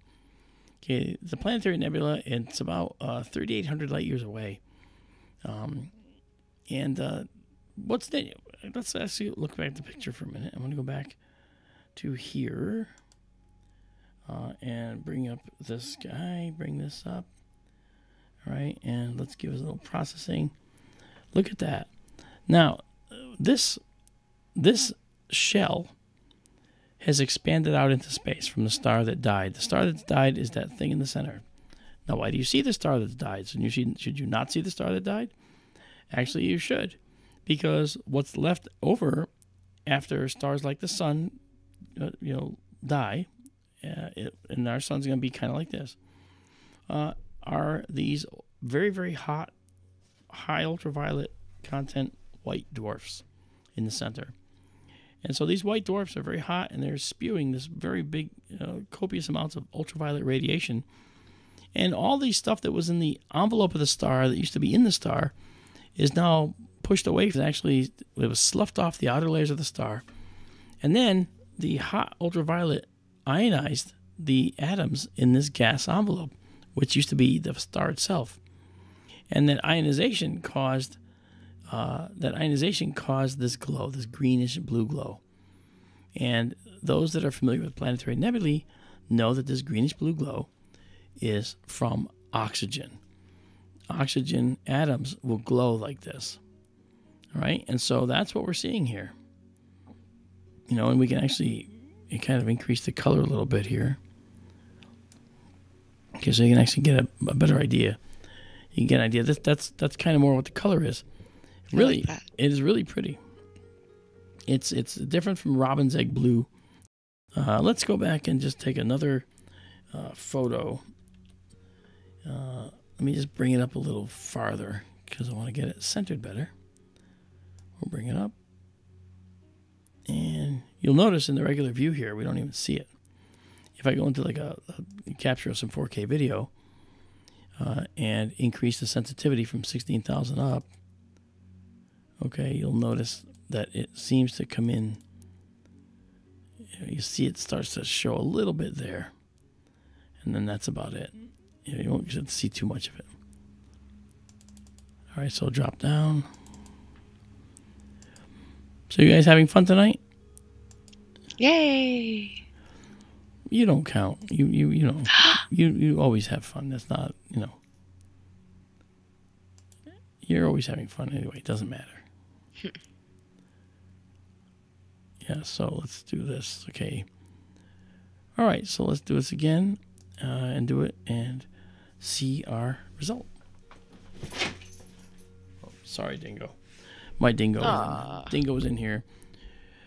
The medications she ate were actually doggy tranquilizers because one of my dogs has bone cancer and she's dying. And we're trying to make her, what the heck? Trying to make her comfortable. And Dingo managed to eat her medication, which was a peanut butter bread with 3 of these potent doggy pain pills and tranquilizers. to help her get along. Yeah, no, not too good.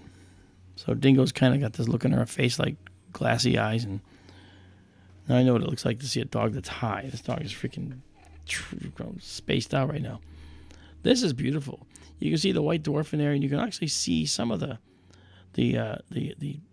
what do I call them? Non-homogeneous locations inside this envelope here. See, this area of space where this all took place, this area it looked like it was fairly uniform in the density. So when the star started sloughing off its outer layers, there wasn't a whole lot for them to collide with. So they made a fairly uniform spherical shell around the star. And that's what we're seeing here. Now, those are all elements that could end up very much in the interstellar medium and go into making planets somewhere else. You know, maybe thousands of light years away from there once it's all disperses. And you say, well, wait, if it's not moving so fast, how could it ever disperse? Well, the universe has nothing but time on its hands, so it'll do it. It'll be able to do it. Ah, this is a beautiful object. I really like this object. So Me too. let's go back to our main view here for a sec, and let me do this. Let's turn this off. All right. So cool. Now let's go to our guy here, our planetarium view, and start moving to where we know we can see some things. I want to make sure that I think that we're probably clear up into this area here. That's actually Polaris. I don't want to go there. So I will have to move the telescope now. But that's okay. I don't mind. Okay, so we want to go down here now. Now, see, we're actually in the opposite side of the sky from Orion. This is Orion. And if I tried to go to Orion, well, I'd love to see the Orion Nebula, but I'd have to move the dome. So, do you want me to go move the dome? I will go move the dome. It's up to you. James said that he felt bad because you were just getting over laryngitis, so he doesn't want you going outside just to move the dome for him. Oh, that's nonsense. So it's up to you. That's very nice, but I don't have a problem with that. Don't have a problem with that. So here's what I'm going to do. I'm going to go out and move the dome and bring Orion and Canis Major into view. And where's Orion and Canis Major? Right here. This is Orion right here with his faithful dog Canis Major right here. Okay, the hare, Lepus, Monoceros, the unicorn right there, and his other hunting dog, Procyon. So this is the sky according to the Arabic culture. At the time, to me, I see it like this. Amanda sees it like this. So it's, I don't. I wish I did. well, you see the. Well, okay. You like the mythology is what I'm getting at. I want to be able to see it like people thousands of years did. Yeah. Like I want to know, like, I don't know. Some of them I'm getting better. I like this view right here. I think I'm getting to like this one better. I mean, I love the pictures. Yep. They're my favorite because that's what I want to see in the sky when I look at the stars. Yep. But this screen that we're on right now, with Yes. just the lines, As opposed to that's this. really helping too. As opposed to this. Yep. Yeah. Okay. Like I love the pictures, but like the hair, Yep. Lepus. Yes. Yeah. See, to me, with just those lines, I can see the rabbit ears. I can see the body. I can see where the tail's supposed to be or the back leg or whatever. Yep.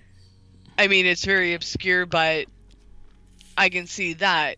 Now, when you take the lines off, I just see a bunch of stars. I can't form those patterns yet.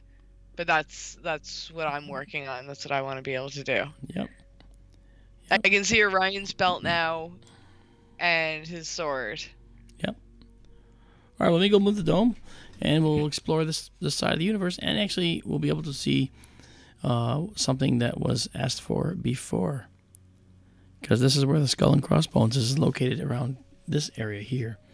So we'll be Stand able by, to, James. Your request is coming up. yes, we should be able to find skull and crossbones for James. All right, so I will be right back. Okay. And I'm gonna take us just right now. I'm gonna take us over to take us back to this location, and let's go. Let me see if I can. Yeah, let's see the Camel eye again. Okay. Leave it on that one while you're All away. right. Okay. And chat, this is your cue. Get ready to talk to me, because I got nothing. I don't know what to say anymore. Yeah, you do. I don't. I ramble. People don't need to hear me ramble. Let's have a conversation. All right. Enjoy the Camel eye. I'm gonna go move the dome, and Amanda, it's all yours. See, if I had something good to tell you guys, there's something going on. I don't know. It is. It's like being put on the spot. It's like, okay, I'm gonna go now. Bye. And it's like, panic mode. Let me think. So, what have you guys been thinking of the objects? I really like this one. I think this one's really, really pretty. And I feel bad because, I don't know. Like, it's hard for me to see, like I was just saying, it's hard for me to actually see what the objects are supposed to be. I like the nebulas probably the best because they're all sorts of pretty colors and pretty shapes and things like that. The clusters, the star clusters and double clusters, they're not really doing much for me. And I feel bad. I know Mark loves them. I know a lot of people watching love them. Think of them as little jewelry boxes in the sky and all shimmery and glittery and sparkly. I don't know. I need more distinctive stars because to me it looks like a bunch of field stars. And he's pointing things out and he's like, oh, look at the shape and look at the dust, and I'm not seeing it and I feel really, really bad. But I mean, at least I'm learning about the dust and I'm learning about different things. Just a matter of remembering it all and putting it into context. But every time I'm here, I learn a little bit more, or Mark will only be halfway through an explanation and I'll remember it, or something like that. So it's working slowly but surely. It's working. And I hear a chair. Yes, you Is do. Mark back? Here is Mark. So Take it away. So what did you tell them? What did you talk about? Tell me everything. I lied. I made things up. Well, besides the normal, but you know. Fake news. Well. Nothing. I didn't say anything. I said that I was struggling seeing things, especially with the clusters, because it's too hard for me to distinguish what the cluster portion is and what are just field stars. Okay. But I'm working on it. I like I said, every time we stream or do the show on Sunday nights, you know, it doesn't take as long for me to remember what you're talking about, or, you know, I'll pick up on things that I'd heard a time before or whatever. So. Yep. Fair enough. Fair enough. Okay, let me just housekeeping here. Move some stuff over. Housekeeping. There we go. And that's the thing. Another great thing about this whole community is people in chat will also help you out. If you have questions, people will throw their opinions in and try to, you know, guide you into the right direction with your answers. And I mean, Mark does a heck of a lot, but the entire chat room is just wonderful. Very inviting to newcomers. I really appreciate that, guys. Great questions, great requests. People are really paying attention to what you're doing, and they really, really appreciate it. That's right. We have a lot of good people here, and I always appreciate every one of you. Me too. Every one of you. Okay, so now I'm going to come down here. We're gonna jump over here for fun. And in doing so, we're going to find ourselves zipping around. You're going to see the telescope move.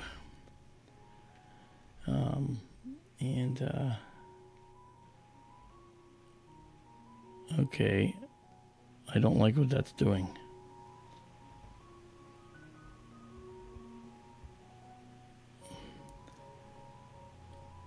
I'm noticing the telescope is doing something unlike it has ever done. Uh-oh. Yeah, I'm not sure what it is doing. Okay, does it think it's done? It thinks it's done moving, and it shouldn't be done moving because it's not going to Where? Oh, maybe it did. Sorry, I might have. Ooh, what is this we're on? That's the Orion Nebula. Oh. If it works. I don't know what happened. Yeah, it's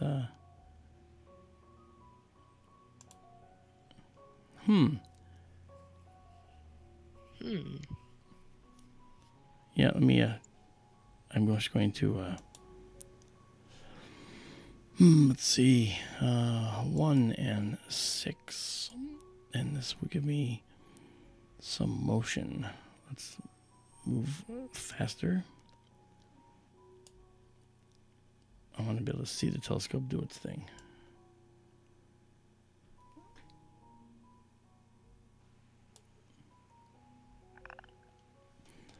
Hang on, folks. I'm just checking things out. I got a little minor issue going on here with the scope, and I want to make sure that it's actually doing the right thing.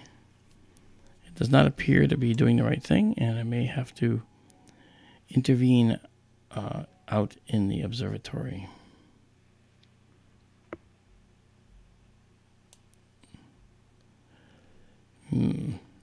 Not something that I am fond of at the moment. Actually, let me just go to, let's try going to Mintaka. There's Mintaka. And now we're going to go to Mintaka.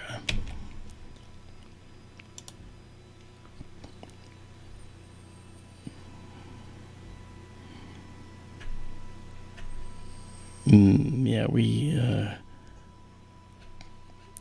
are off a little bit. However, I can actually go out and fix that really fast. I actually just realized I can fix that immediately. I just have to go out and do it. So let me give you over to everybody, Amanda, and I'm going to go out and fix what went wrong here. Actually, I'm going to pick a different star. I'm going to have Betelgeuse be the star of choice here for lining us up. Okay. So I've got Betelgeuse, and I'm going to say right here, go to Betelgeuse. Okay, and now we should go up to Betelgeuse, but instead of Betelgeuse showing up in here, okay, which that is not Betelgeuse, I don't think. I do not believe that's Betelgeuse. I will take Why not? Well, it's I don't know yet. I just have to take a photo of it first and see. So I'm gonna take this and stop it here, and then I'm going to take a picture. And it looks like the telescope looks like, when you look over here, the telescope looks like it's aiming in the right direction. You know, when you look over here, but I'm not sure. What do you think you did? Oh, see, Telescope? actually, I've got the dome is in the way, actually. So maybe it is looking in the right direction, but somehow the dome is in the way. See, we're seeing red. That means dome. Yeah, I leave the red on. Okay, I'll be back. It's all yours again. Oh, thank you. Yeah, you got it. That's what Chad always wanted. More me. Me interrupted. Ha. Okay, what do you guys got? We're going to be looking at Orion very soon. We're going to get James's request of the Skull and Crossbones Nebula.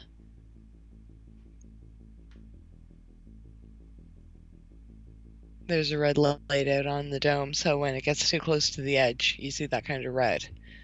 So I guess Mark didn't adjust it quite as precise as he should have.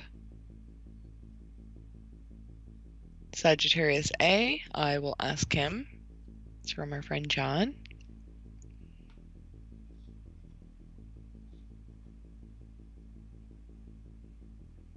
Yeah, because he's told me before we can't actually see... Oh, do you see Mark out in the dome? I do. I didn't notice that last time.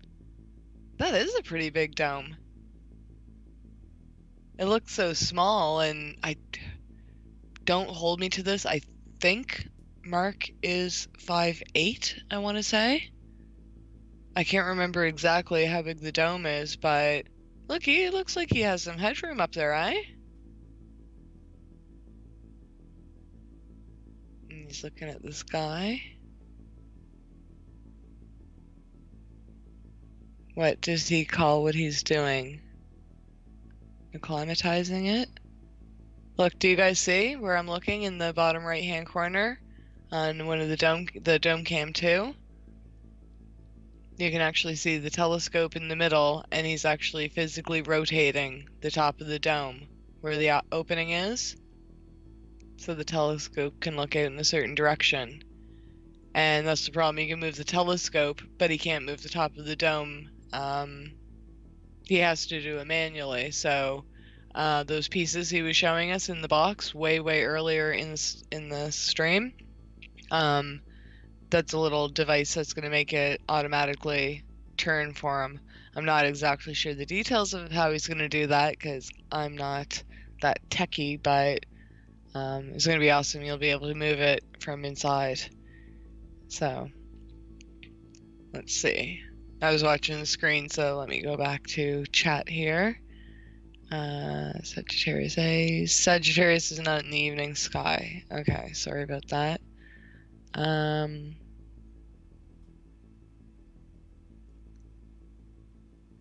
Cassiopeia is it a constellation on its own, or is it a asterism? Because Mark says that we can't see constellations, only asterisms of them, because constellations are too big for his telescope to pick up. They're like humongous in the sky. But little pieces of parts of the constellation as a whole, you can see them, and they're called asterisms. Little pictures inside the big picture. If that makes sense, it probably doesn't. Okay, Daryl's saying Cassiopeia is a constellation. Okay, so, but if he zooms out far enough, we can see Cassiopeia as a whole, can we not? That's what I don't understand. Like, we can see Castor and Pollux in Gemini, but there's got to be more to the twins, like their whole torsos and stuff, right? And we've seen that before, and we can see it in the stellarium shot that he shows, but I don't know.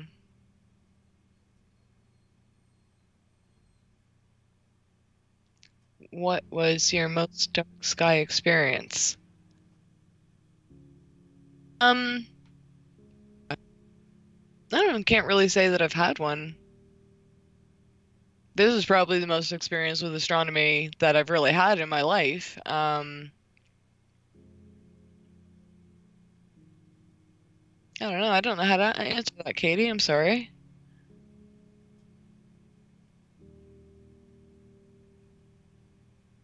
Sorry, just catching up in chat. I hate dead air, but I don't know what to say, guys. Daryl saying Cassiopeia, the queen, is the mother of Andromeda. I told that story the other day.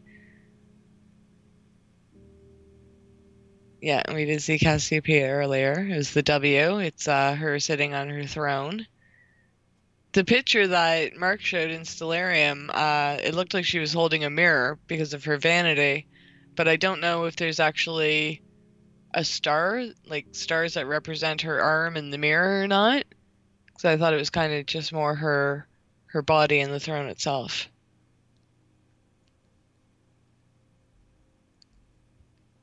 Oh no, we can all have a comfortable silence. That's not a problem.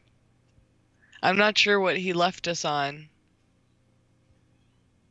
I think he was looking for Betelgeuse, but didn't think his telescope was lined up properly. I see him still puttering around in there.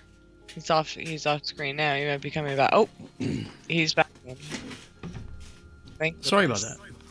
No problem. No, we were watching you on the camera. It was cool. Yeah, you probably noticed. Just came too. You probably noticed. I actually had a. Remember I told you about having to raise up the observatory? Yeah. Yeah, it had a collision. It collided with a portion of the observatory that it shouldn't have. Oh no. Yeah, and it broke the. It broke up here on the top of the telescope is a cover that is a dew cap, and the dew cap is semi-rigid material, and it cut through that like it was butter. Oh my gosh. So I will have to repair that tomorrow.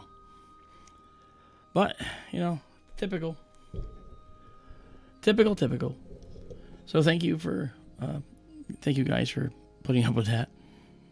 But let's just do, this is the Orion Nebula now. And I'm going to just do a focus study too to make sure I got the focus, because I know I did have a problem with the telescope. I want to make sure that I did not knock it out of alignment. So this actually might be still good. So here's what I'm going to do. I'm going to come out and take a photo, and we'll go in and check it out and see what we got. Okay, 10 seconds at 16,000 for the Orion Nebula.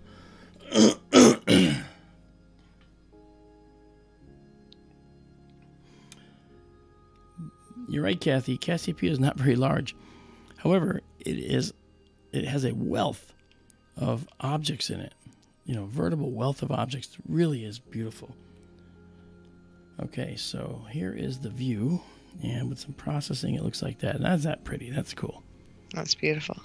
Yeah, there's a little bit of not quite proper colors there, and I want to shift that in the right direction here. There we go.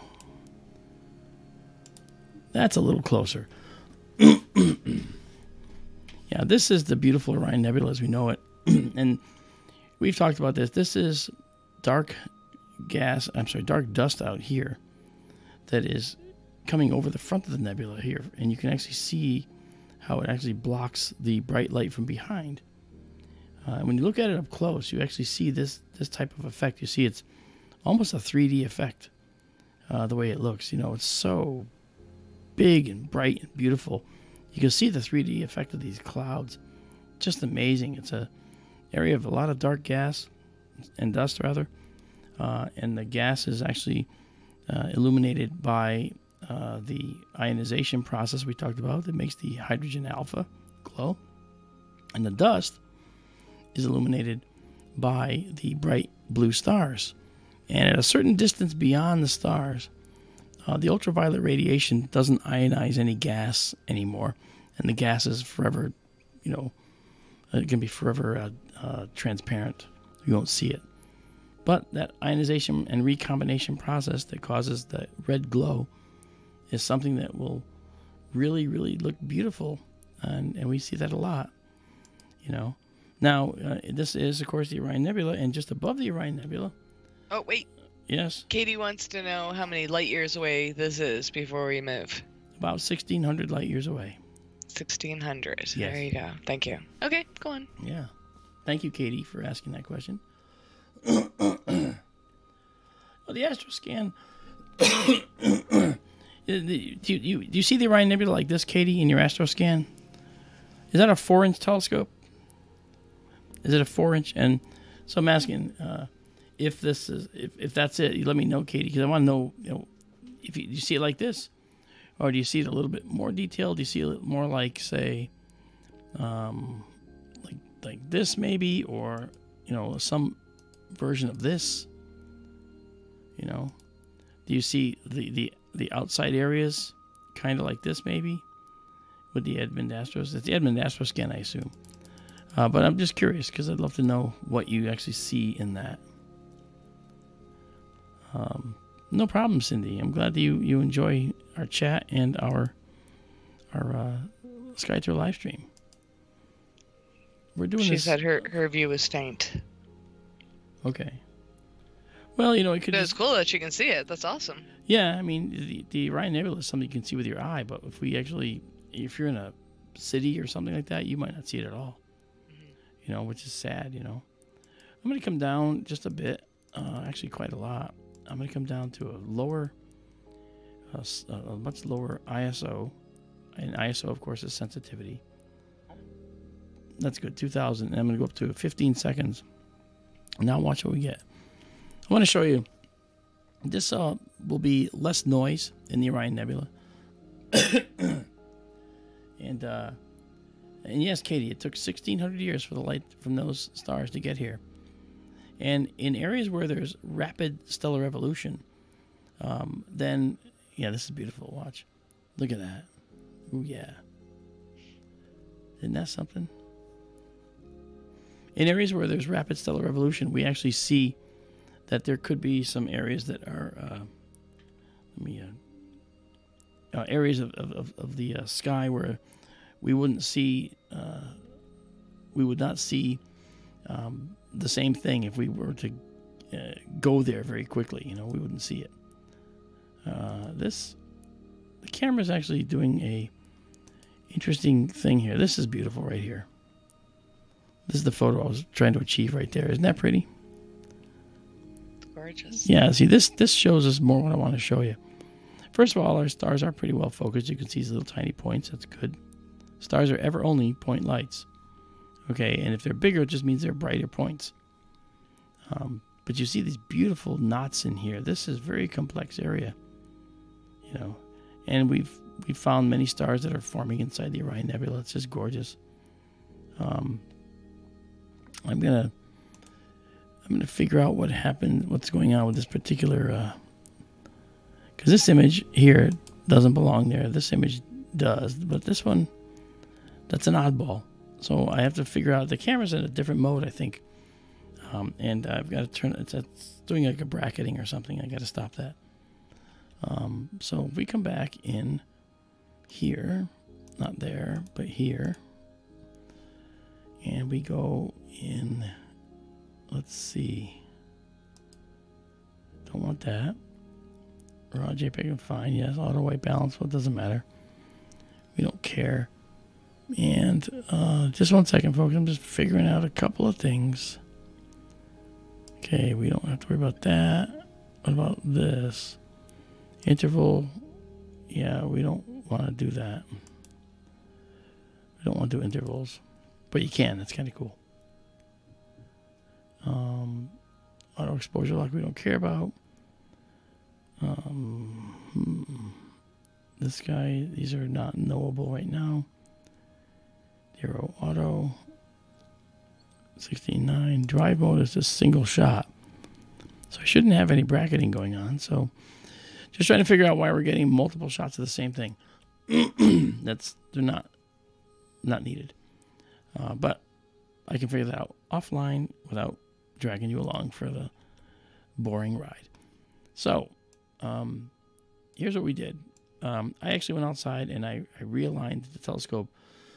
I actually used Betelgeuse to line it up.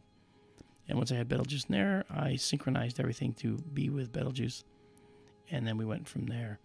And those of you that know what I do, I like to use the Flame Nebula in Orion as a bellwether for how good the night is. So I'm going to actually check it out. I'm going to go to the Flame Nebula now. All right. You won't see it. Okay. And the reason you won't see it is because, of course, it's right here, but we can't see it because of the fact that it's faint.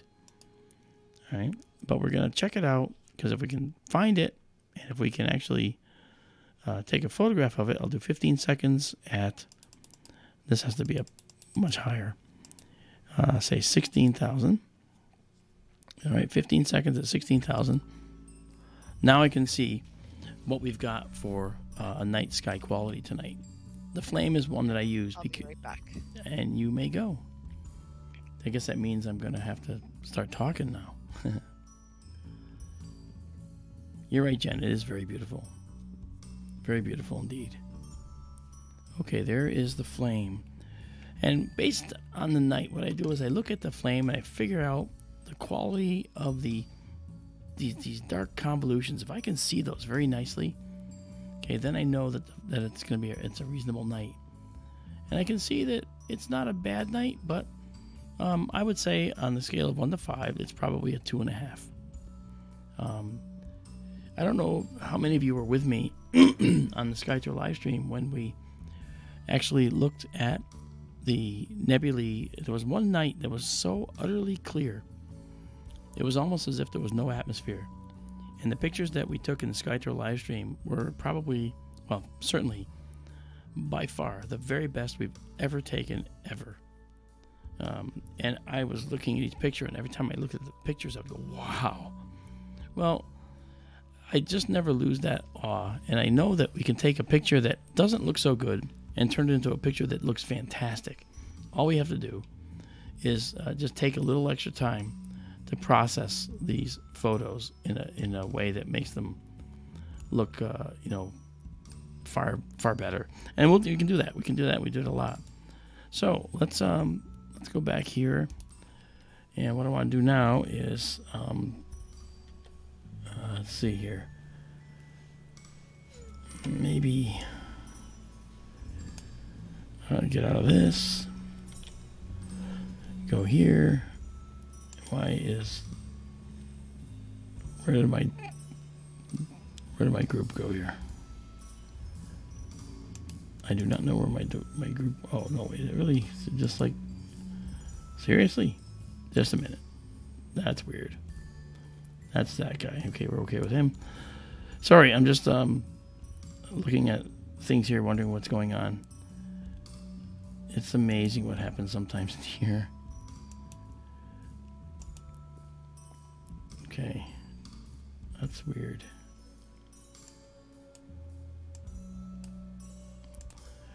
Okay, well, I'm not able to fix that, so I'm going to ignore it, and I'll fix it later.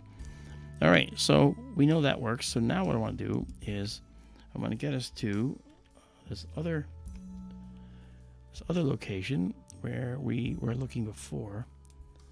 There were a few things. Oh, I got to show you this. You're gonna like this. Check out this little nebula. I'm gonna go there now, and we're gonna see this. This is an amazing little nebula. I put this up on SkyTour LiveStream's page earlier, yesterday actually, and you can actually see this amazing location in space. It has a dark cloud of dust that's obscuring the star, and you can very, very clearly see it, and it's really the oddest looking nebula you've ever seen in your life. All right, and I'm going to show it to you, and we're back. Everything's fine. We're going to do it right now. Okay, so we're going 15 seconds at back, by the way. Excellent. 15 seconds at 16,000. And this is called the Rubber Stamp Nebula. No. Yes. Oh my god. Why? The Rubber Stamp Nebula? Yep. That's hilarious. I know, right? And here it is. Here it is. Check it out. This little guy has this really weird dark dust right here that's obscuring the star, and then there's a bright nebula behind it. Isn't that cool? That's very cool. Can we get it bigger? Well, I mean, we could just zoom in on it like this, yeah. but you know. Well, I know it's noisy, we got noise, yeah. But it's a very small nebula in Orion. Oh, but put it big again for a minute. I want to see what they were looking at when they saw a stamp, a rubber stamp. Well, that's the thing. Okay. Is the black part the handle? Do you think? No, I think that they're probably looking at this because it's so sharp on edge. It probably looked like a rubber stamp. So you know, it's pretty cool. I can't explain why, but isn't that neat though? That's the rubber stamp. I thought you guys like to see that. And now let's see. Let's see. I have got to look at something else over here. I don't want to have to move the dome right away, but I may have to. I want to be able to show you this. We're gonna try this. All right. While we're going to it, I'm gonna do some housekeeping on something. There we go. We're moving, and I gotta bring up.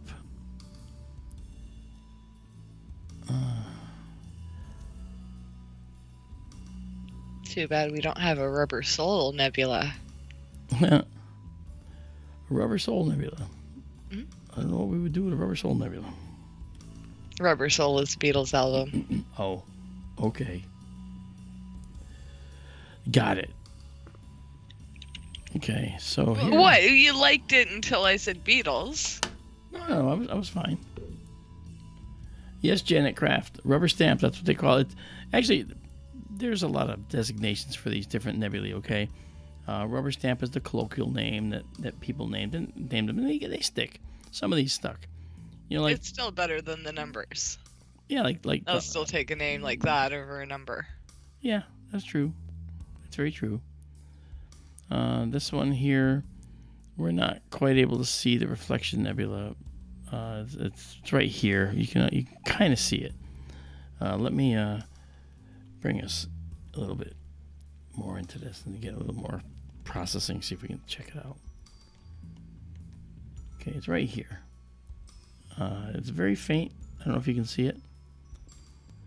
But you know, if you look here, you can see the glow. If you look here, you can see the glow. If you look at it, you may not see the glow. Looking away is called averted vision. It's a technique we use in astronomy to actually see things that would otherwise not be visible because our eyes have less sensitivity in the center and more on the sides, which is the way the eyes work, believe it or not. So let me see. Dome Cam 2 and Dome Cam 1 are doing something crazy. I don't understand why. Yeah, see, it's really weird. Yeah. Okay.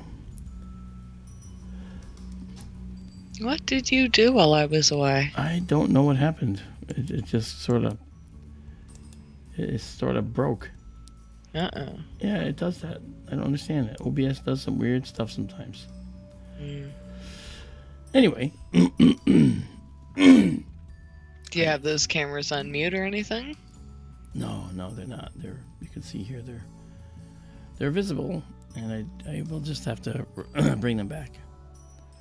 That's not a problem. Okay, so let's go back in here. It's just annoying. All right, so now we are in this again, our planetarium view, and we're to the lower left of Orion, moving this way toward the east.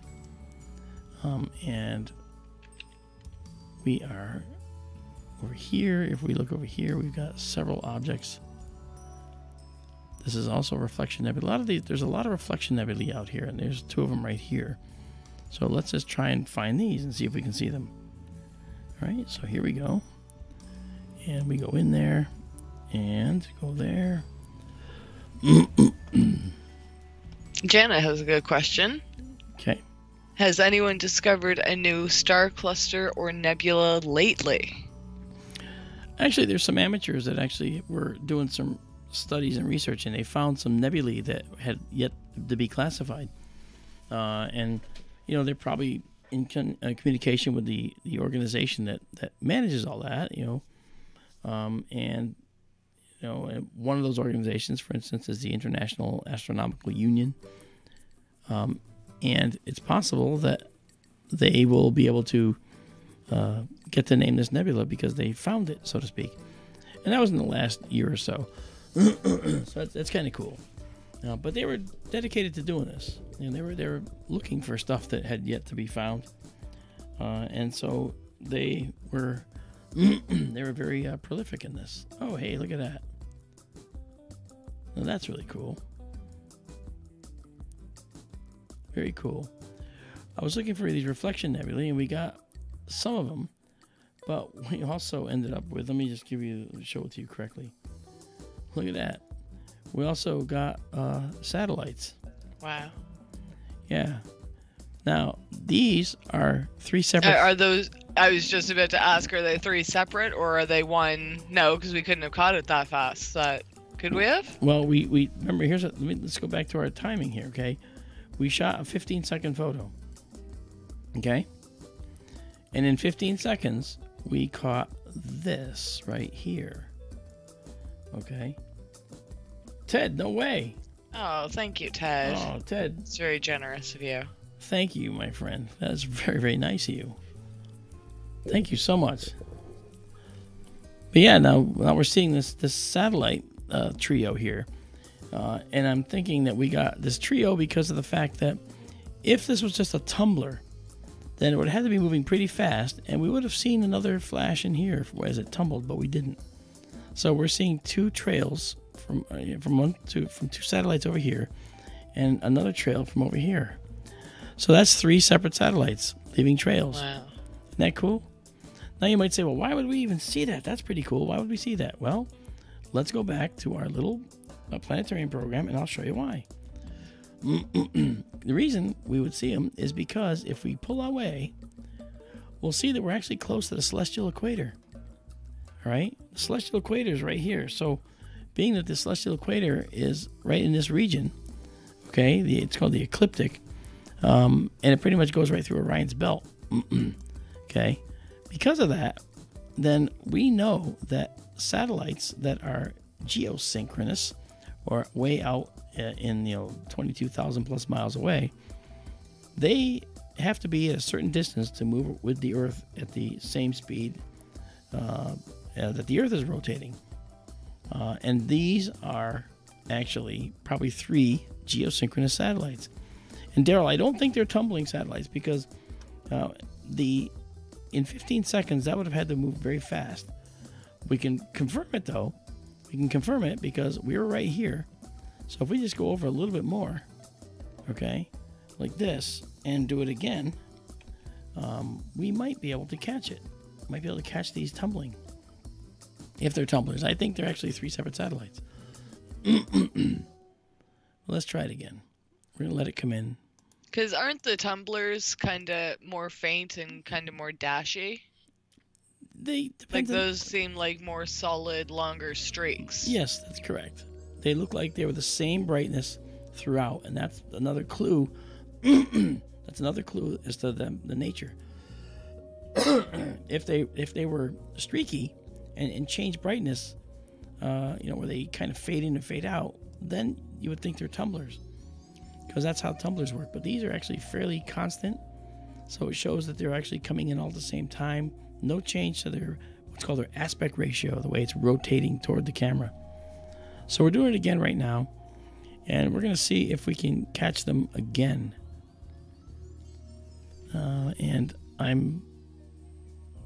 That was the previous photo we took, and I don't see them now, but I didn't actually go exactly where I wanted to go, as it turned out. I'm going to come back to our program, planetarium program, and let's just go here.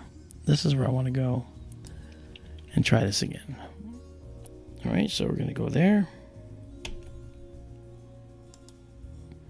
Okay. And then once it stops here, then we're going to... Okay, I'm going to just do one little thing here. There we are. I don't know if it's possible or not, but DK wants to know if there are any planets that we can see. Mars just set a little while ago. So we're not going to be able to see Mars, unfortunately. That was the one we could have seen. Now, Uranus was up there too, but it set kind of with Mars. All right, now we're going to do this again.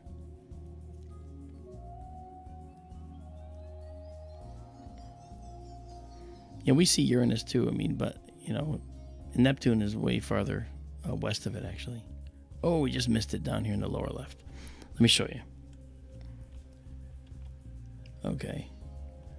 So clearly, what I'm getting at here is we're actually seeing the satellites. Okay, we did catch them, and I'll just show you real quick here. If you notice. Yeah, I see it. Down here in the lower left, folks, you see that? Mm-hmm.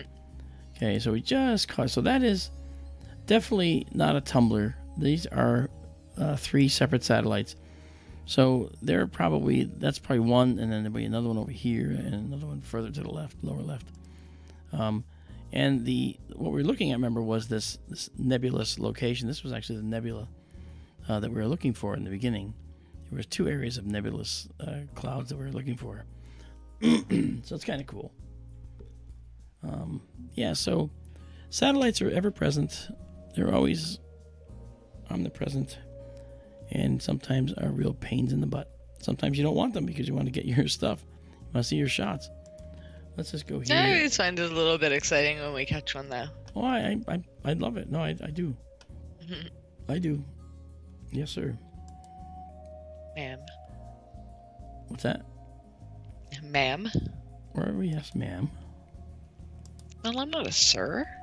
It's something we say in America. You know, we say yes, sir, even if we're talking to a woman. Doesn't mean we are being disrespectful. Promise. Hey, don't give me that. All right, so let's go here and check this out.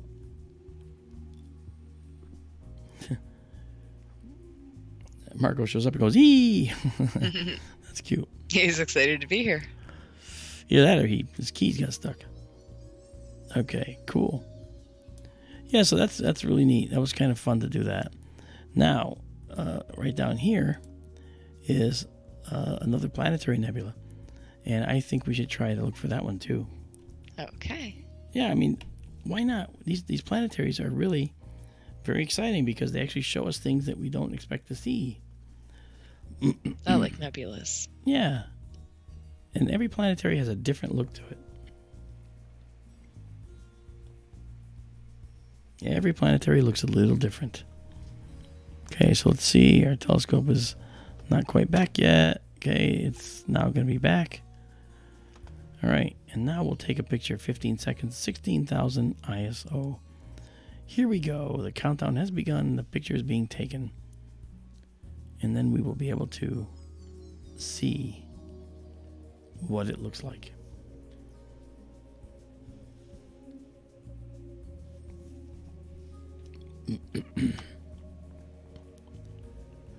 And there it is. Right there. You see that blue, folks? That blue, again, and yes, we will zoom in a little. That blue is the envelope of a star that has expanded. It's actually a little overexposed. The shell is probably, this is probably pretty distant to be that big and so forth. It looks like a little blue star. This kind of looks like Neptune, believe it or not. And so you have to be careful when looking at some planetary nebulae. They can be mistaken for planets, which is the reason that Charles Messier in the 1600s developed the Messier catalog, Messier. And the Messier catalog shows you things that he said should not be confused with comets. And these objects here, these dying star remnants, were called planetary nebulae because they could be confused as planets. And they were saying that they're planetary-like, but not planets. Got to be careful about that. We don't want that to ever be a mistake that we make. Because there's so much out there, you know, and trying to learn all this stuff, you know, it takes forever to actually get it into your head what you're looking at sometimes. And of course I say that and then right away send you a caveat saying, except it didn't take me forever. I think that's all I did was study books on this. And never actually, I don't think I ever have been confused by anything in the night sky for some reason. You know, but that's only because I lived it. You know, I just wanted so much of it. Now this is the Seagull Nebula, and I'm going to try and see if we can see that. If we can't, we're gonna skip it as I move elsewhere. And I really got to get my dome cam back up here. And let's see what we got here. Okay, that's still our planetary. So I have to take my picture. Taking the picture now. 15 seconds, 16,000. And we're going to check that out now.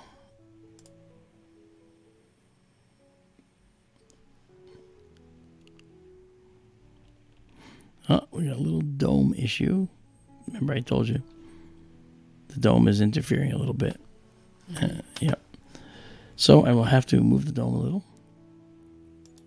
I mean, we're going all over the place tonight, so that's why it's happening like this. You know, so it's not the best. Okay, what's going on here? Oh, there we go. Okay, so before we go over there, though, maybe I can pull us back a little bit and check out this planetary nebula. which we haven't actually looked at yet. All right, we're going to try that. I want to show you this planetary nebula if I can. Hey, what's that? Cut it out. I do not want that. All right, so let's take a picture of that. 15 seconds. Oh, actually, you got to make sure that the telescope has stopped. Okay, and now we take a picture.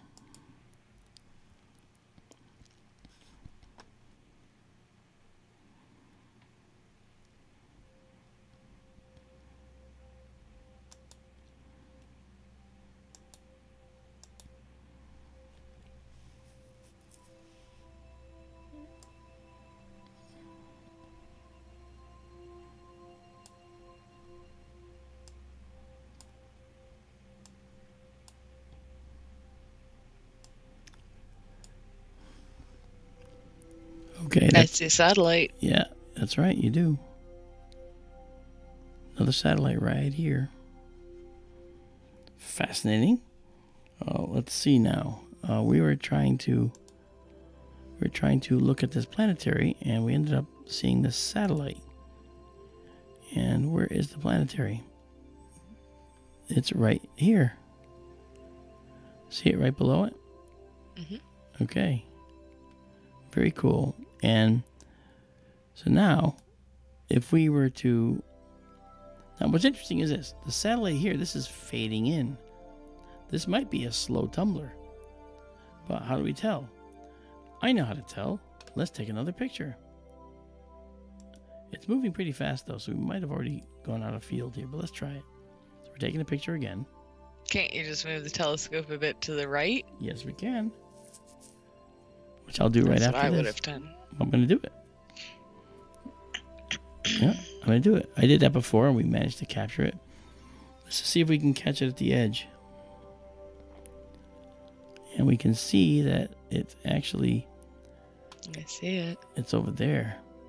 See? Okay, it's moving that way, because here's where it was. Mm-hmm. See, and here's where it's going. All right, so now what we'll do is... Move to the left. Exactly. I thought it was going the other way. I know, see, because it shows that it was bright and fading out. But it looks like it might be a slow tumbler. But let's go move it to the east. That's eastward, okay? So watch the stars. The stars move across the view. Okay? And now we're locked in. And once we're locked, I can take the picture.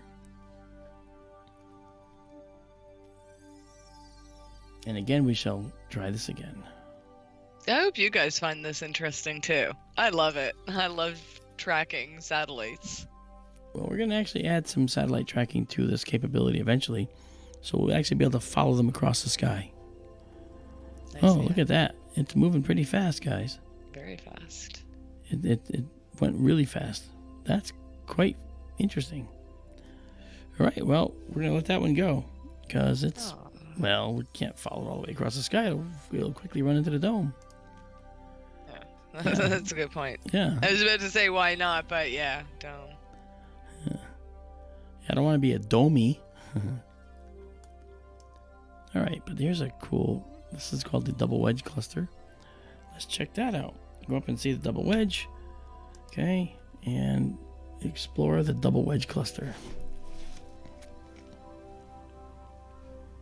Okay, so we're looking here.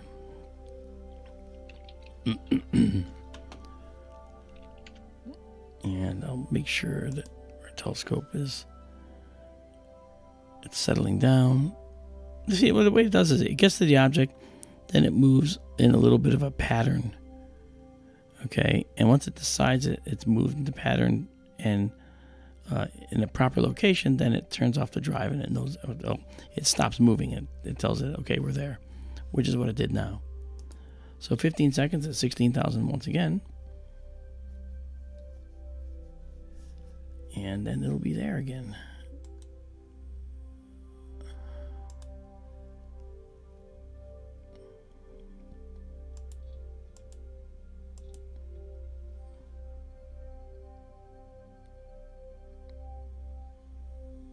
Look at that. That's pretty. See, So we're looking at these little jewel boxes in the sky, guys, and this is the kind of thing that is just, I guess, thrilling to no end. You know, because I'm sitting inside and all I'm doing is spending time exploring the heavens and taking you with me. And it's really such a great deal of fun. You know, it's a lot of fun having you come with me. You know, yeah, it is. It really is. Let's see now. Now people are even saying in chat that they love this show, one of their favorite channels. Just, you know, what a wealth of information you are. You could be a professor. So people really, really love this. Well, and there's a need for it, I think. Well, thank you, guys. I mean, I do believe that we are kind of on the cusp, you know, of trying to you get more data and information out to people, give them tools to use so they can actually do this kind of thing themselves. There's a lot going on. There's an awful lot to this, you know, an awful lot to astronomy, you know. And I do love very much that you enjoy it. They really do. So, I want to take us now to a couple of these things if we can see them. Okay, this is NGC 2245, of course. We'll try it. It's a reflection nebula. Let's hopefully be able to find it. So we're going to zip up there with our telescope. And then as it comes in, you see that it finds its way. And once it is satisfied that it's put itself in the exact location where it's supposed to be, the telescope will give us back control. As you can see, it did. So we're set. Now we can take the picture.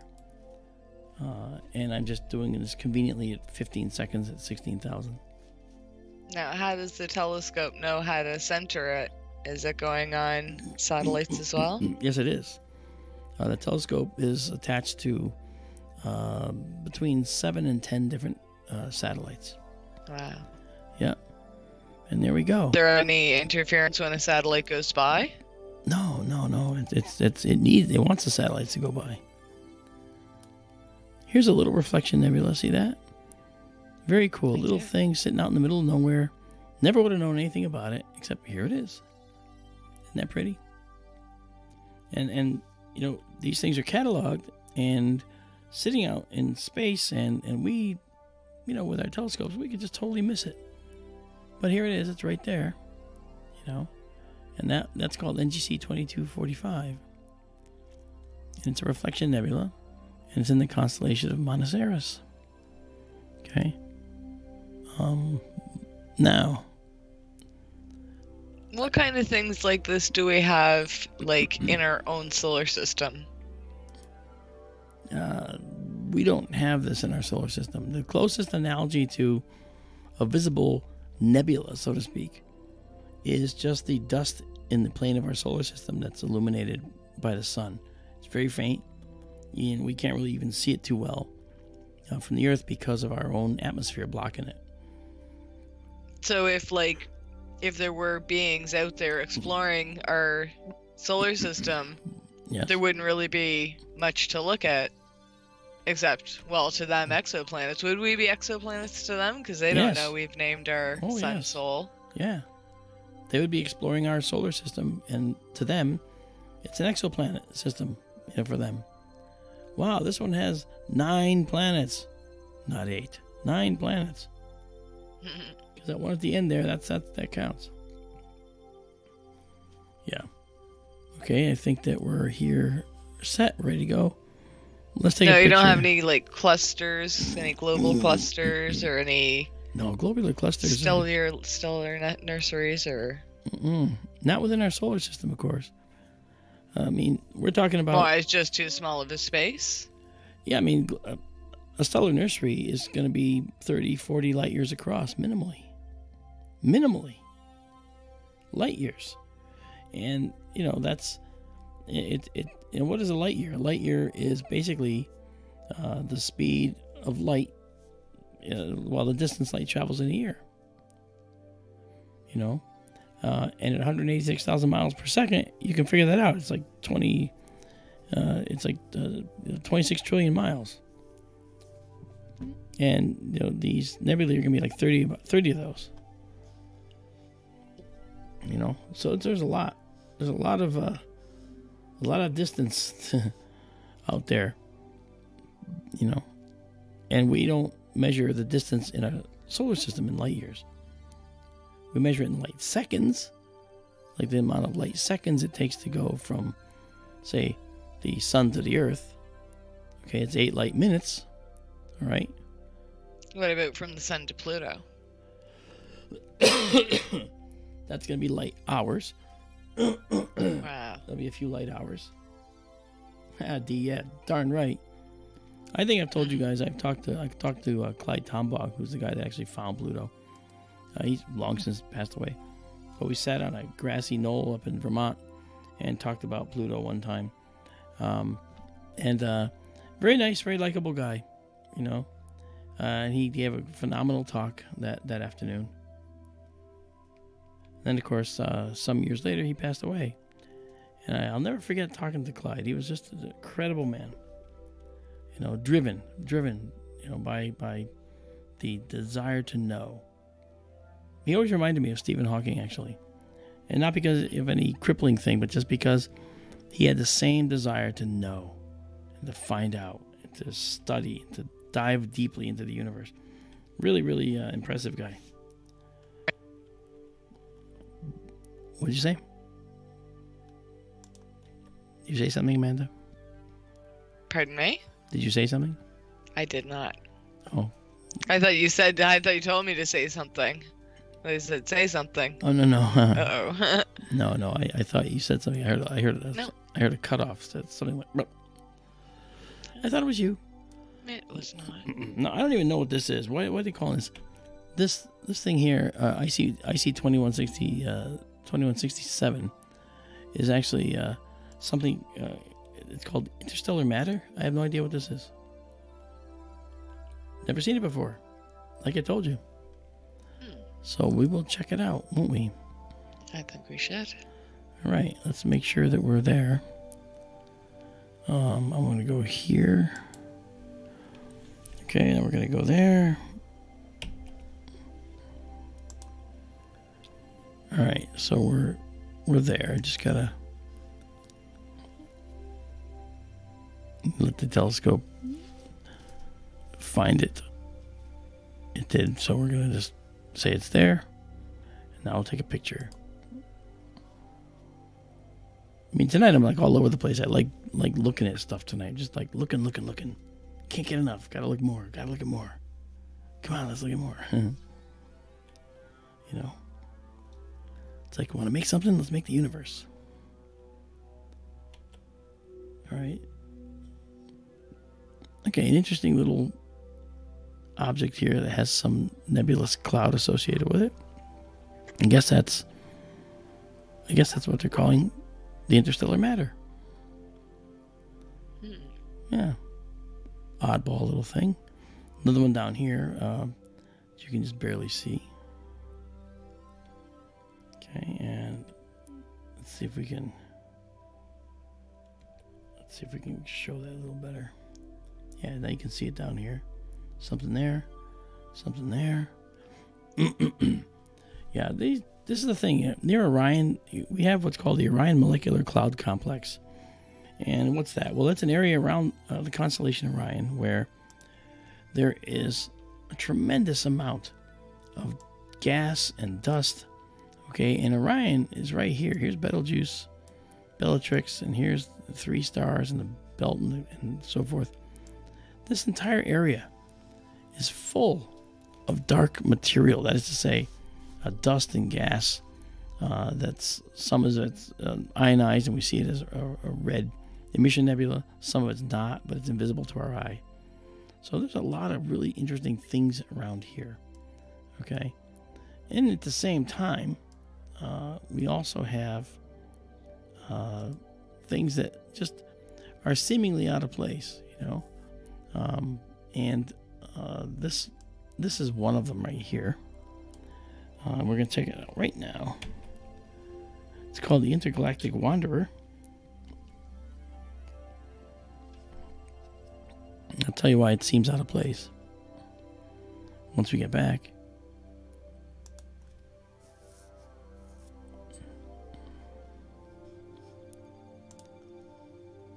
Okay, we're there. All right, let's do 15 at 16,000.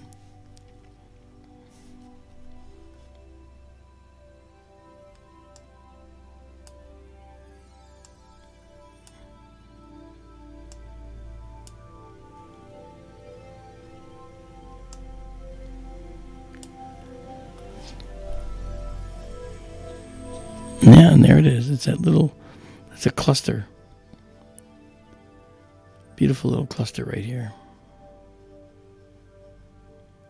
I love that little cluster. It's amazing.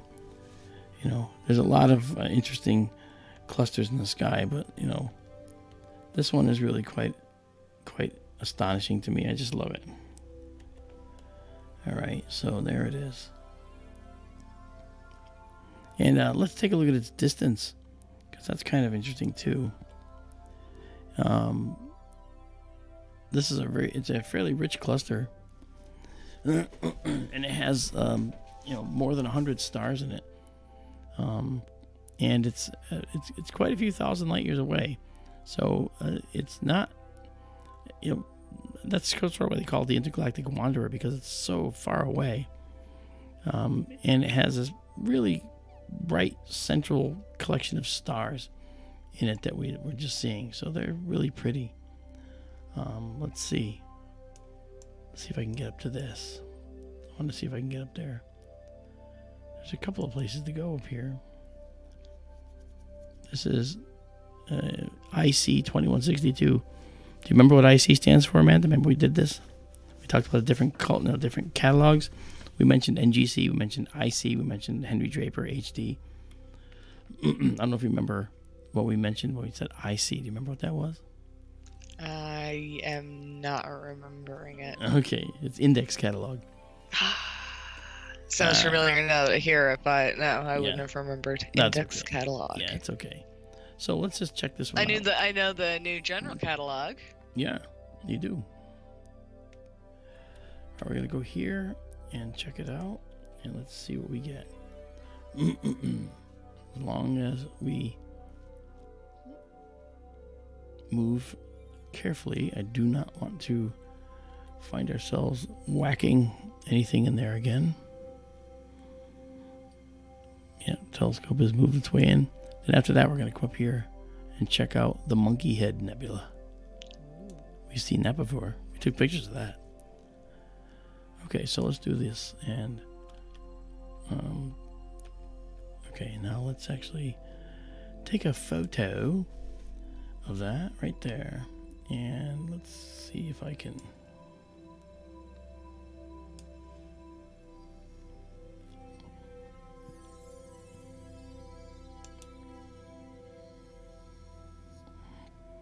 Okay. Did you say something again? No, but I heard something. Yeah, I heard you. I heard something that time. I'm not doing anything. I'm just sitting here. All right. All right, if you say so. Actually, I was reading chat, and Bethlehem Academy wants to know, are stars and clusters typically close to each other? And we've seen a few. We've seen double star clusters.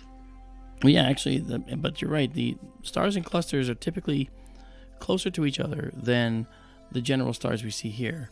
By the way, the object we're looking at right now is right here. It's this H2 region, this hydrogen emission nebula region right there. You can see the red. It's quite nice. And in terms of what it's called, okay, it's actually called Index Catalog number 2162. That's the thing we're looking at.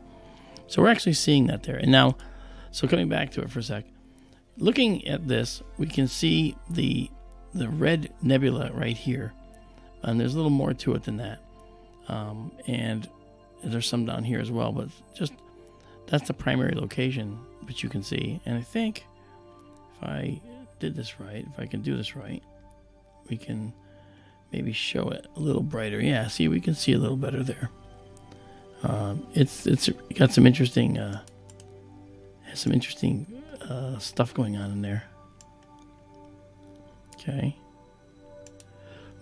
Yeah, but it's clearly a brilliant red in there. That's definitely red. Very cool. Yeah.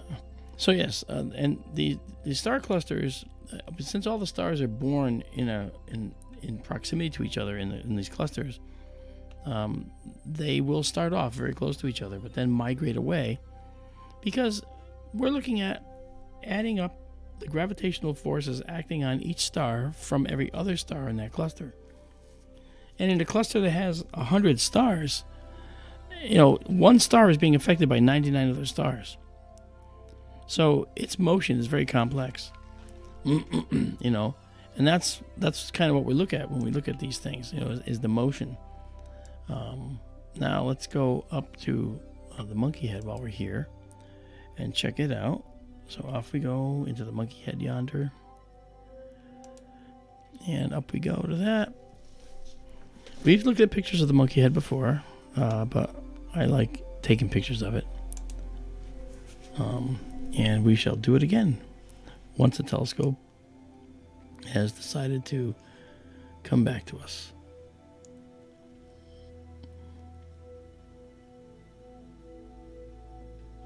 So, and it's where it has to be, so I shall do it. Okay, all right, 15 seconds at 16,000 once again. Because why not? Because I want to. Candace Dome Cam 2.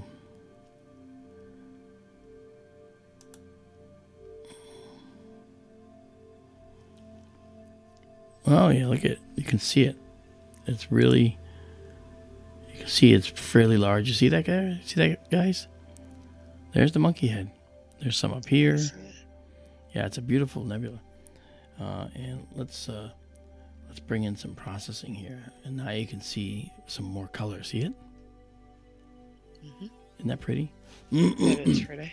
This is what I like about doing this stuff. We could do instant processing, guys, and then you can see a little glimpse of what it may look like once it's refined better. But you're also noticing that we can't just get a perfect shot of everything when we take pictures of it in the sky. It just doesn't happen that we're going to get perfect images. But we do get some really nice ones, and this is beautiful. Let's go back. Now, you don't have a stellarium picture of a monkey's head to overlay, do you? No, unfortunately. Just the big main ones. Yeah, I don't have that. Like if we go to stellarium right now and look at the Monkey Head Nebula, okay, we will see that we just see an indicator. We don't actually see the monkey head. All right. So that's unfortunate. But that's how it works. Stellarium isn't perfect, but it's great for a free product. And then up here, this is interesting because if we look here, I'm going to go there now. This might put us too close. It might not give us, might not have the ability to see here, but we're going to try it.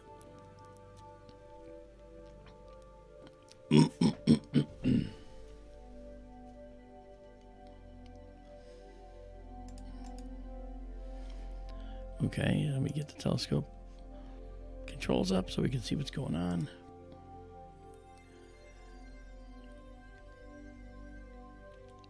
All right, here we are.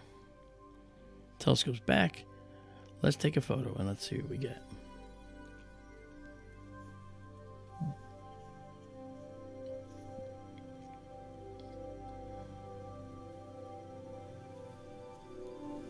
Oh yeah, Ted, this is like ground control, let me tell you. I'm doing like 5 things at once for a long time. And it just, I don't know, it never gets tiring. It's a lot of fun. All right, so we were looking at this little reflection nebula. And can we see where it's located? I cannot see it yet.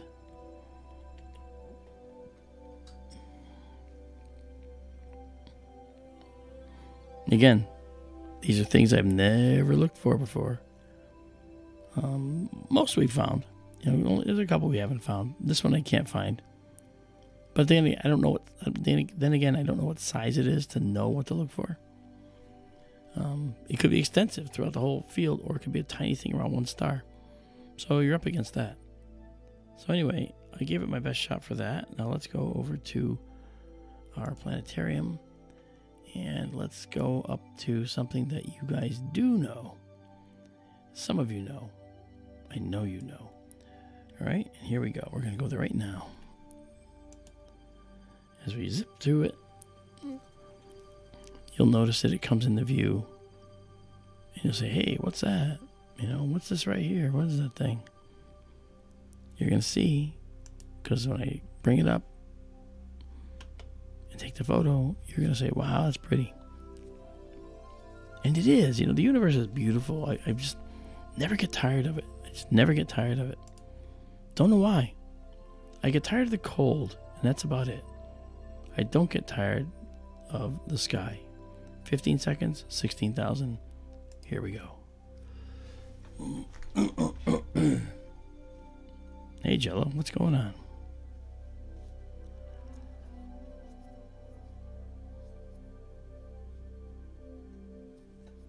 That's right, Cosmic, I could.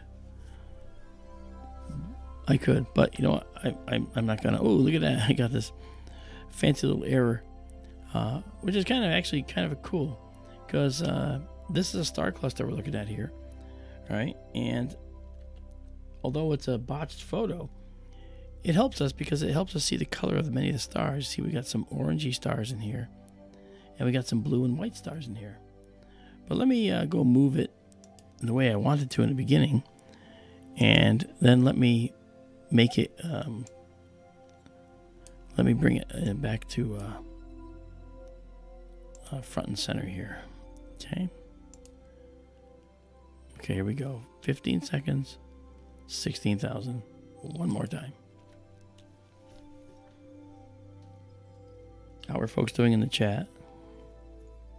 Seem to be enjoying themselves. Okay. I hope. I think so.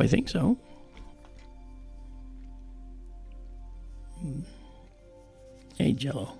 Glad you said hi. So here we have this cluster, and then to its right we have this cluster.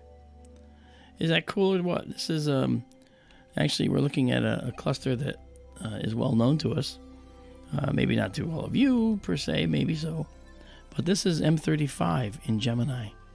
This is at the feet of the Gemini twins. Ooh. Yeah, and that's why I kept us closed in as close so you wouldn't see that right away. But let's go take a look at it in the planetarium program. It's also called the shoe buckle cluster.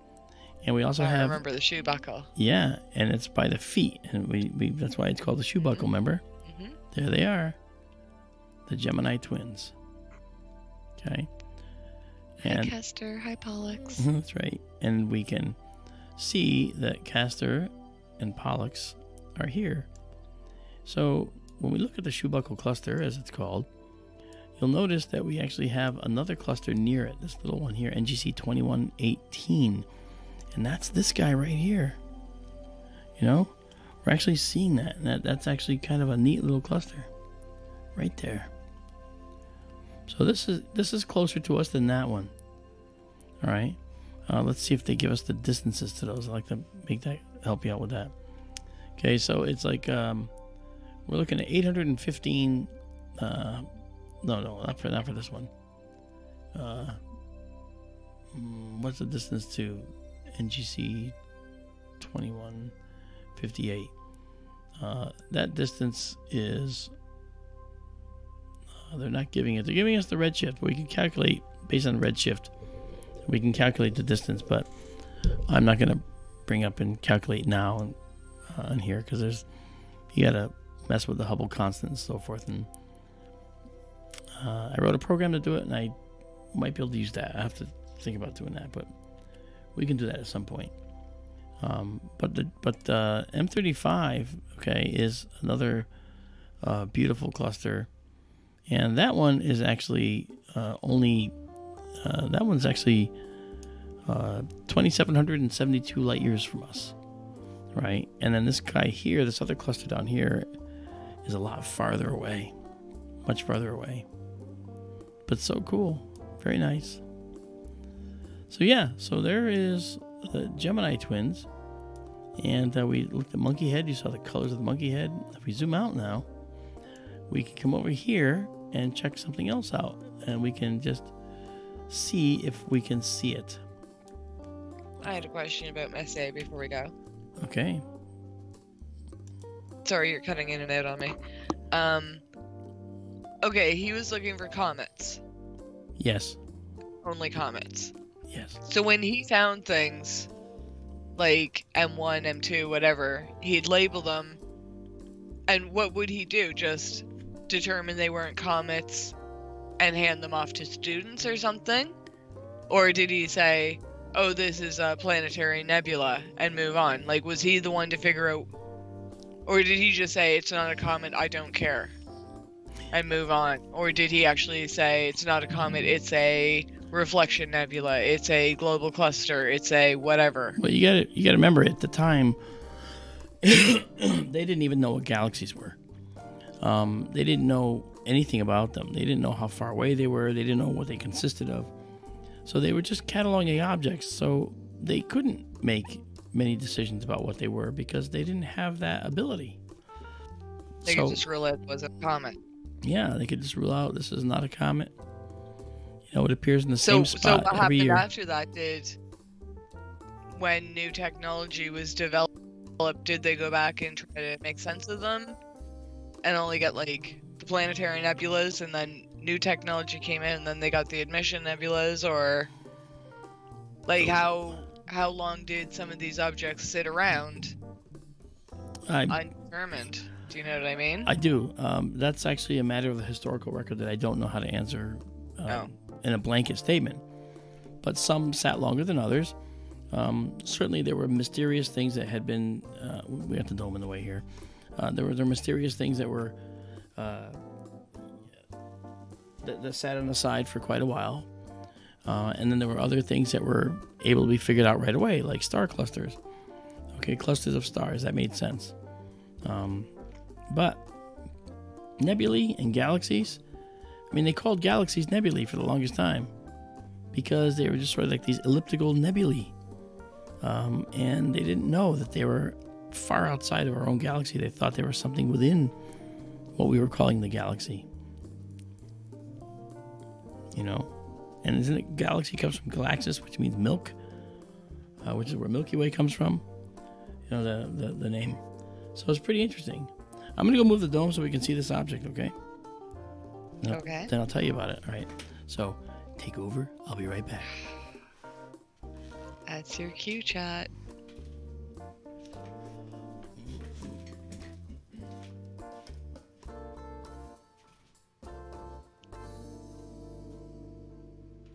That's funny. Ben just said Kit Kat bar. I was just thinking of Mars bars. I haven't had supper yet, so I'm hungry. Not too hungry, I'm just kidding. I'm glad people crave this like they crave food, though. I'm glad to see such a good turnout and so many people participating. Yeah, the red you're seeing on the screen means the dome is in the way, so we may be able to... Oh, no, you guys can't see it. His dome cams are offline on the main screen for some reason. I do see him moving one in the corner. I don't think you guys can see it, though. And I don't think it's a major adjustment, so he'll be back in a moment. Again, we're on the other side of the dome now, so if there's any requests for things that we couldn't see earlier in the stream, maybe you can get them in now.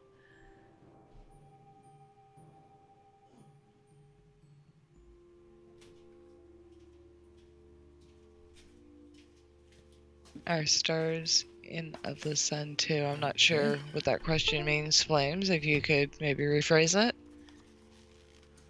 Okay. Sorry. I didn't mean to interrupt you. Go ahead. You can finish talking. Oh, I didn't have anything. Okay. What I was saying was... Oh! What? It's your friend Clyde Tombo's birthday today. Is today Clyde's birthday? That's what Cosmic Lettuce says. Oh, wow. That's amazing. I didn't even know that. You were just talking about him earlier. Yeah. He's a good man. Okay, I'm going to move us a little bit eastward here because I want to show you something that's in this region. 15 seconds, 16,000.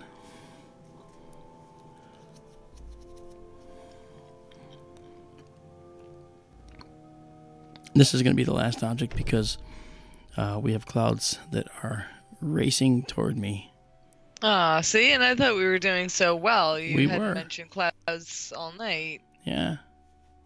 Yeah, and I didn't let it stop, but I just wanted to get placement. Okay, so I'm going to go here and just bring us back here. Right there. And now I'm going to move us up a little. Okay, move up a little.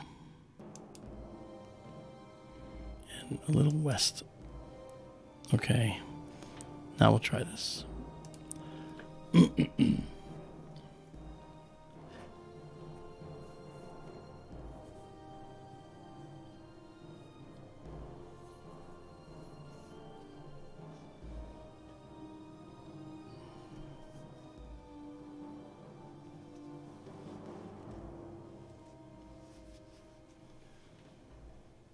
Okay, so here we are, and we see this little, strange little object. Okay, and we say, well, what is that object? And with a little processing, you can see some color in it, which is kind of cool. All right, this is known as the Crab Nebula. This is a supernova remnant that was seen in 1054 AD by Chinese astronomers. It lit up the daytime sky. It was a star visible in the daytime sky as a bright spot in the day. That means it's a lot of light. And so this nebula, this supernova, this is the remnant of an exploding star. Now, we've been looking at this and photographing this for over 100 years, you know. And we actually have this set of images from the beginning until most recent. You actually watch it expanding outward. You can actually see it moving outward. Look that up online. Look up the expansion of the Crab Nebula video and watch this thing over 100 years. And you'll be amazed at seeing how this thing expands outward and changes. So clearly things are changing in space. Things change in the universe. You know, it's very cool. So that's kind of a cool way to end for tonight, and I hope you guys enjoyed coming to SkyTour LiveStream tonight. Hang out with us. I did. If you have any other questions, by the way, before I'm not just going to unceremoniously hang up on you. Flames of War wants to know if you ever use night vision. I have night vision, but I don't use it, and the reason is because the camera itself that we're using is basically a full color night vision system. We have the ability to take this camera to over 400,000 ISO, where most cameras are like, 6,400, maybe even 6,400 ISO or 8,000 ISO. This goes to 409,000. So we can, if we point the camera off the telescope even out into a dark forest, you'll see the whole dark forest in the green color that it is. Okay, you get the same colors during the daytime, but slightly more muted because it's nighttime. So we are effectively kind of using night vision doing this, but we're doing it in full color. Now, I'll give you an example. Actually, this is a good question, actually. So let's say now we go back, and here we are, and we're looking at our screen. We know we want to do something in this night vision type mode. So this was 16,000 ISO we used. Let's pump that up. Let's go to 40,000 ISO, all right? And take a 15-second shot at 40,000 ISO.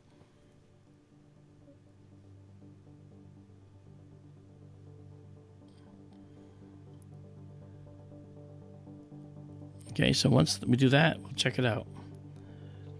All right, here it comes, coming back, and kaboom. So now you can see that we see more detail, but it's also got more noise in it. What do I mean by that? Well, if we zoom in, okay, we're going to see that there's more noise, and it's a little trailed. But you see that there's a lot of this noise. That's not good, all right? And then when we actually try to do image processing to the same level that we did this past shot on, here's what the other shot looked like. And here's what our shot just looked like. Okay, this is really quite bright, you know? And even processed, when we processed this guy, this earlier one, you saw some detail in here. We processed this one. You don't see a whole lot more detail. It doesn't look quite as good, all right? Yet, and we can even go even more than that. If we were to actually take this now and say, well, let's go, we can go up to, say, let's go all the way up. Why not? Watch what happens. All right, we're going to go 409,600. I'm only going to do 8 seconds. Watch this. There's 8 seconds with this camera. 8 seconds. 409,000. Okay. The object overwhelms the view. This is actually a faint object, and it overwhelms the view. Okay, so that is in 8 seconds we could overwhelm the view, and have the darkness of space completely make a bright white, almost bright white image. Here's what it looks like without processing. Okay, actually no, it doesn't. This is what it looks like without processing. All right, so you see, it's very bright white. That is not bad for a camera. So we are using night vision in a sense. We're just not able, or it really is not desirous to try and use it to the maximum capability. Because if we do the maximum capability, then we're going to find that we're blowing it out. Even the most faint object ends up blowing out the image. And that's the thing we don't want to do. And that's with only 8 seconds. Can you imagine if we, did 30 seconds? It'd just be a bright white sheet, and that'd be the end of it. But in any case, let's just go back and check out some of the earlier things we looked at tonight, just for fun. We're looking at a lot of different clusters. Okay, we're looking at some nebulae. This here was the Pac-Man Nebula. We're looking at beautiful little reflection nebulae. We checked out, let's see, we checked out the dome, getting in the way. We checked out the monkey head, which I don't have directly right now in front of me. We looked at the Orion Nebula, of course. This was probably one of everyone's favorites, I think. Yeah, this is probably one of the most beautiful shots right here we took tonight, which was really nice. And then before that, and before the dome came into issue there, we actually took some photos of this gorgeous planetary nebula called the Camel's Eye, if you remember. The Camel's Eye was beautiful. That's one of my new favorites now. Oh, it is, because of that bright white dwarf in the center. It really makes it stand out. Really makes it stand out. And I absolutely love this. Never saw it until tonight, and I'm glad we looked at it. But there you go. And we can actually I'll make this one available to everybody too. I'm going to take down saturation just a little bit, and I'm going to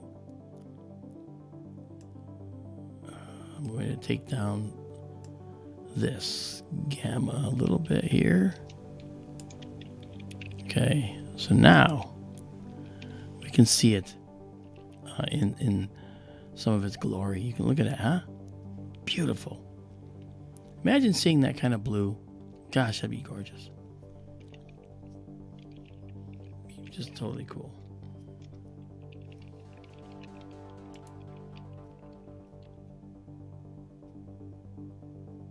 So anyway, I hope you guys enjoyed this tonight. I want to thank you for coming along for the ride. If you have any questions, you can reach me or Amanda at our radio address at KGRA. It's SkyTour Radio at KGRAradio.com. or you can just send me a message in the next stream or leave a comment. Love to hear from you guys. And, you know, you make my world go round, all of you. So thank you so much.